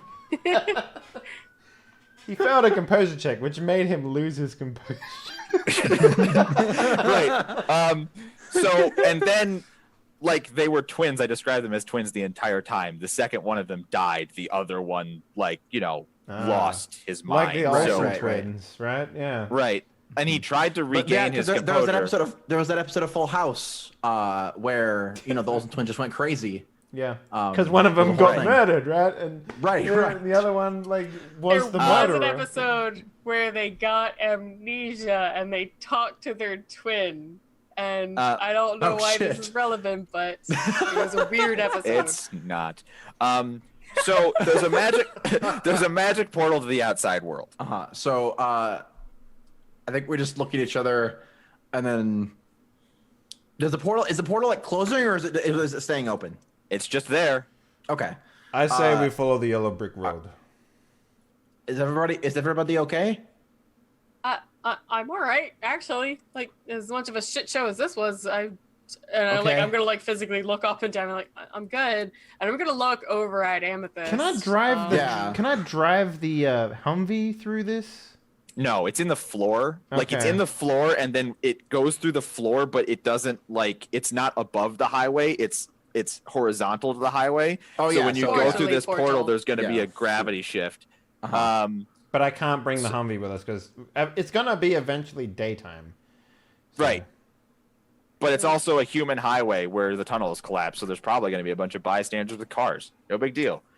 True. I'm gonna walk over to Amethyst if she's not too far away, and just kind of not put forward to help, because she seems like an independent woman that needs no man or woman. She's but she's fine. Off her Like shoulder, she wants to lean on one. her bones are already resetting. She Okay, she she has enough shoos blood you to do away. that. Yeah, it's Okay. just it's healing slowly. She's been healing it the whole fight, but Okay. obviously it's also only been seconds. So when she shoos me away, I'll be like, yeah, all right, okay, bye. Yeah, that's the fight. Holy Good shit. job. All the Kuijin are dead, which means No Apparently- war, right? apparently Maybe from question Rodney. mark? Rodney says there'll be no war. Okay. Well, at least that's what he said before. Maybe you might want to quiz him on that. Yeah. Do we have to? Do we have to get rid of this evidence? Is that a thing? I mean, there's a tunnel collapse. Yeah, but This one there's takes care also of itself. vampires that Kuijin that can collapse tunnels and walk the earth like no one's business. So Right. I mean, they're in a bubble. Someone's gonna eventually dig through this bubble and be like, "Oh shit, there's 700 corpses in here from my counting." That would be my question. I mean, Nosferatu normally take care of that in Camarilla cities, but what do we got going on? here's what I'll say. You have a magic portal that leads outside of this collapsed tunnel, and there isn't a timer above it that says how long it lasts. Okay. Okay. I would not sweat the small stuffs and count your blessings and walk through the portal. Breaking the Okay. Masquerade is not small stuff, but okay, sure, I'll do that. But it's who's gonna dig through this tunnel weeks, months from now and still care? In months. When the humans actually clear this collapse. I like the idea that the tunnel reopens a good 4 years later. They clear the bodies out, and they go along, and then maybe 2 years after it reopens, a fucking half of a corpse falls from the roof and hits a fucking car as it drives under there. It must have been There's assault vampires. rifles. Boom. There's corpses with no blood in them. Yeah. Yeah. So we go through the portal. What time is it? So you guys came here right away at sunset, and you had a very quick meeting, and then fights only take seconds in World of Darkness. So it's still pre-midnight. Okay. So we just need to. Is there a gas station nearby or something, or a rest stop? Yeah. In fact, there's probably one right here with a bunch of people gaping at the collapsed tunnel because a tunnel Okay. through the Sierra Nevada probably has a tunnel diner. Like Route 65 Tunnel Diner. Okay, Come on so, in and get your tunnel burgers and your tunnel shakes and your tunnel fries and your tunnel funnel cake. So like we see that, and I like sigh. Maria looks tired, and just like, okay, I would never suggest this normally, but we need to make sure we get back to the city before. Let's steal a car. Or they could just ask for one. You know, police do that all the time in World of Darkness. Is that what you call nighttime? The World of Darkness? There's a double beep of a horn, and a windowless white van pulls up. And I thought you were gonna say like Rodney. a fucking combi van with like fucking peace signs and like a stupid fucking. Does it say free candy Hey written on the guys, side? looking for Hey, a fellow ride? travelers, what's going on? Hello, fellow vampires. Oh, it's you, the surfer vampire. Good to see you again. Oh, yeah.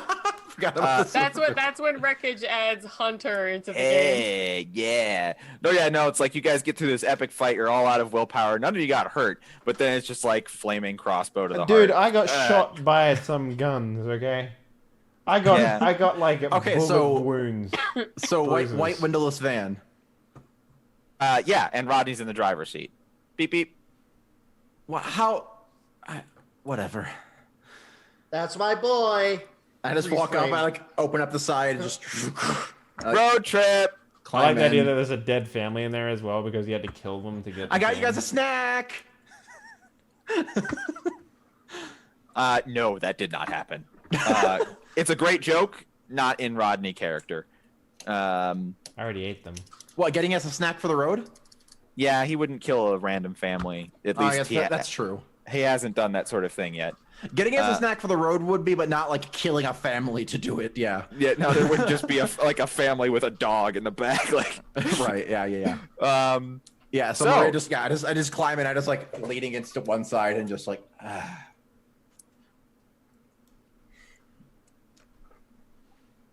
So you guys drive back to Anarchs, the Anarch Society, to LA, and we will figure out the fallout from all this and the follow-up next time, because we are literally right up to the hour on this one. Yeah. And some people have to go to bed. Yeah. All you need to remember though, Wreckage, is I have that tape recording. Did you say I go back for the tape recorder? I never did not have it. Yeah, because he recorded the conversation. Yeah. Before the man gun killed the guy. Yeah, you put it on the floor in the maintenance room to record, and you said, "Is it okay if I record?" And Wreckage, anyway, I'm not taking it from you. Good. I was gonna have Rodney produce it when you wondered where it was later because you didn't pick it up. I went back for the corpse. I went back for the gun. If I didn't, I assumed that I was holding it, and then pocketed it. All right, it's fine. It's fine. I'm saying that I wasn't gonna take it away from you. I was just gonna make fun of you for getting. Right. So, cool. Can we please do outros because people have to go to bed? Well, awesome. Thanks for watching, guys. Hope you enjoyed it. Spira, start with you. Let's get some shout-outs.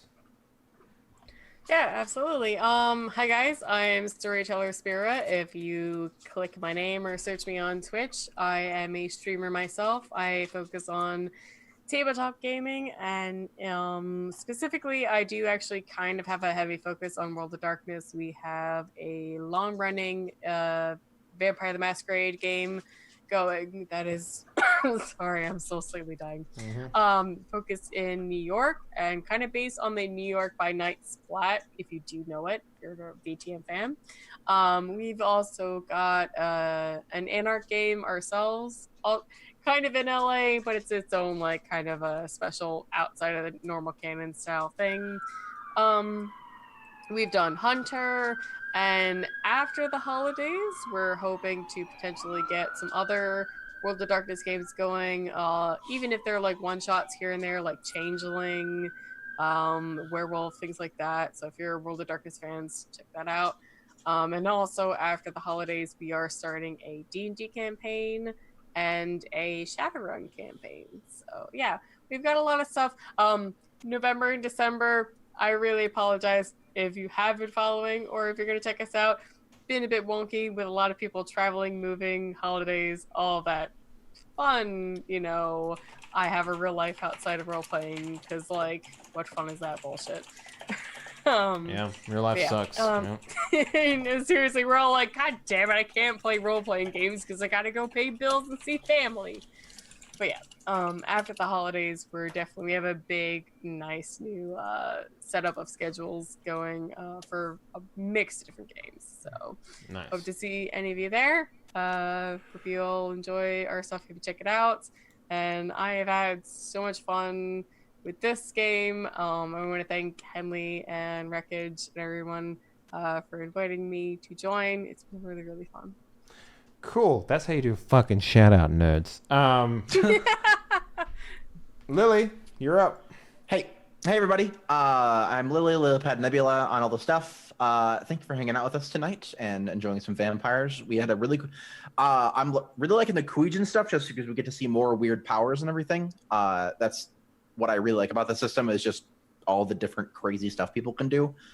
So it's pretty cool to see. Sinate is crazy. Yeah, if I did a crazy power a session from what is already written down in World of Darkness, we would get to episode like 120 before I ran out of. And this is another power from another supernatural from another thing that you haven't seen yet. The Kuijin have more disciplines than standard vampires. It's insane, and they only have the one because all of their disciplines are like martial arts that they learn. So it's not blood based. They don't like their clan isn't something that they. Anyway, Awesome. That's of course how the Far Eastern stuff works. It's like just learn the martial art and you can do it.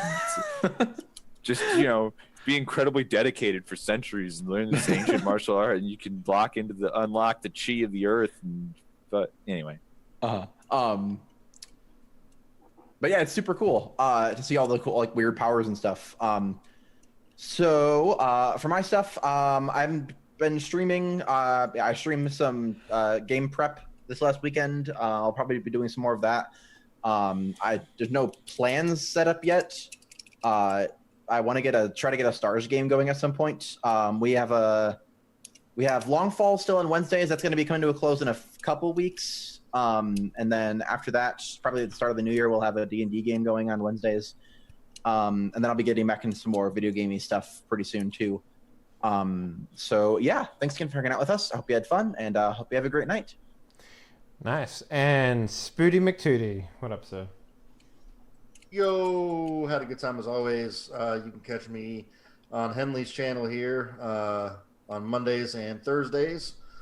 Thursdays is the Cyberpunk game. It's Shadowrun game. Shadowrun. Different things. Different things. Is it? Yes. It's Shadowrun, which is a cyberpunk setting. It's Dungeons and Dragons, but with modern shit. Yeah. is it? Yep. Is it? Sci-fi Is it? fantasy. Is it? Yes. Sci-fi fantasy. But that game's super fun. I Cyberpunk think sci-fi fantasy. we're gonna be back this week, right? Yeah, no problem. Yep. Because last week was Thanksgiving. Yeah. True. Yeah. The week before that was Dave's honeymoon, and the week before that. Sorry, I got married. Fuck. I'm not. I'm just saying. All of our shows have struggled. So yeah, I've got those two shows, and look out for sporadic streaming. If you just turn on notifications on my channel, you'll see me pop up. I'm going to be doing that a little more. Some video game stuff. Nice. Ricardo. Let's get a shout out from you. Hi everybody. My name is Dr. Wreckage. And who the fuck shit Cox? Okay. I had a good episode today. Glad you all had fun. Can't wait for the episode after this, where we actually get to find out the significance of the 4 hours of combat that we just did. Yeah, it's always a effort of like, but the book says I can do this. And then, and it's not even that. It's just like getting all the actual like breakdown of it and stuff. So Yeah, I mean, yeah. see, here's what I would say is that like if I'm gonna do a combat that's actually significant, it's probably gonna take 2 hours, just about. I try to aim for like half the show. So yeah. I mean, I don't try and aim for that or anything. I'm saying it's gonna take 2 hours. I wish it would take 10 minutes, but it's probably gonna take 2 hours to do a combat. There were essentially 2 discrete combats in that encounter, right? Because there was you guys in a room being surrounded. I didn't think it would take quite as long for you to resolve that, as it ended up taking.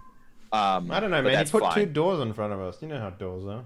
I put a door, and that really is the bane of Die Party. Like that one time, oh man. I mean, I played that one for laughs, but they came up to a door in Sin Eaters that they just had to like pull on instead of push. And they were like, any GM that does that shit, just fuck you. Like seriously, it was a comedy moment. It was funny. I played it for laughs. I didn't do it literally to screw them. They all laughed at the end. But, but it's hilarious how completely obstinate doors are for you gentlemen and gentle ladies. Yeah, I had a good time. Kuijin are a lot of fun. Who knows how the mysterious, unnamed, Aracito-arted Kuijin villain is going to respond to her entire strike force dying and the artifact getting away.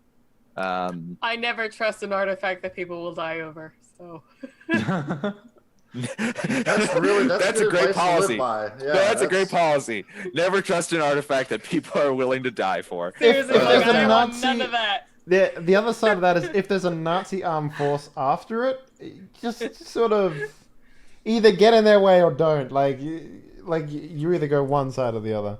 Yeah, no, you either have to like Commit or get like, out. Like yeah.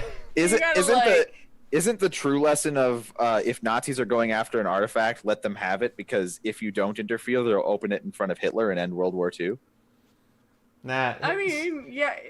That's the secret lesson of Indiana Jones, right? If he'd never interfered, they would have opened the Ark in about front of running. Hitler. Here's a secret about running Nazi games. Every Nazi wants to be the Führer. Like that's the secret. Yeah, no, like that's the secret. But every like special magical important artifact is 50-50. It's either you open it and you become God, or you open it and your skin melts. Right. You don't know. It's a box of chocolates. There's 37 cups here. One of them will give you immortality. The rest won't. They'll kill you. Drink. Exactly. No, like artifacts are a box of chocolates. You never know what you're gonna get. So Exactly. And now you'll never know about this artifact ever again. Maybe, perhaps. Yeah. maybe perhaps. I put it- until I put he it- brings it up in a couple I put sessions. it in the magical ground pachinko machine. Yeah, it's true. It's gone forever. Anyways, guys, thank you very much for watching. Hopefully you enjoyed tonight's episode. If you did, why not follow the channel or subscribe if you're feeling saucy and get access to the best emotes on Twitch. Hands down, no competition.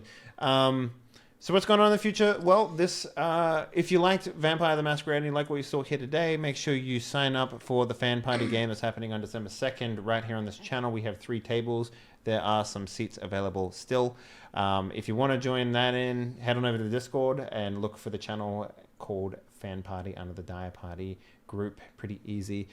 Tomorrow we will have Speak of the Devil, Nazis. Die Party Abyss is back, and we're going to be investigating Hollow Earth because they are there now, finally.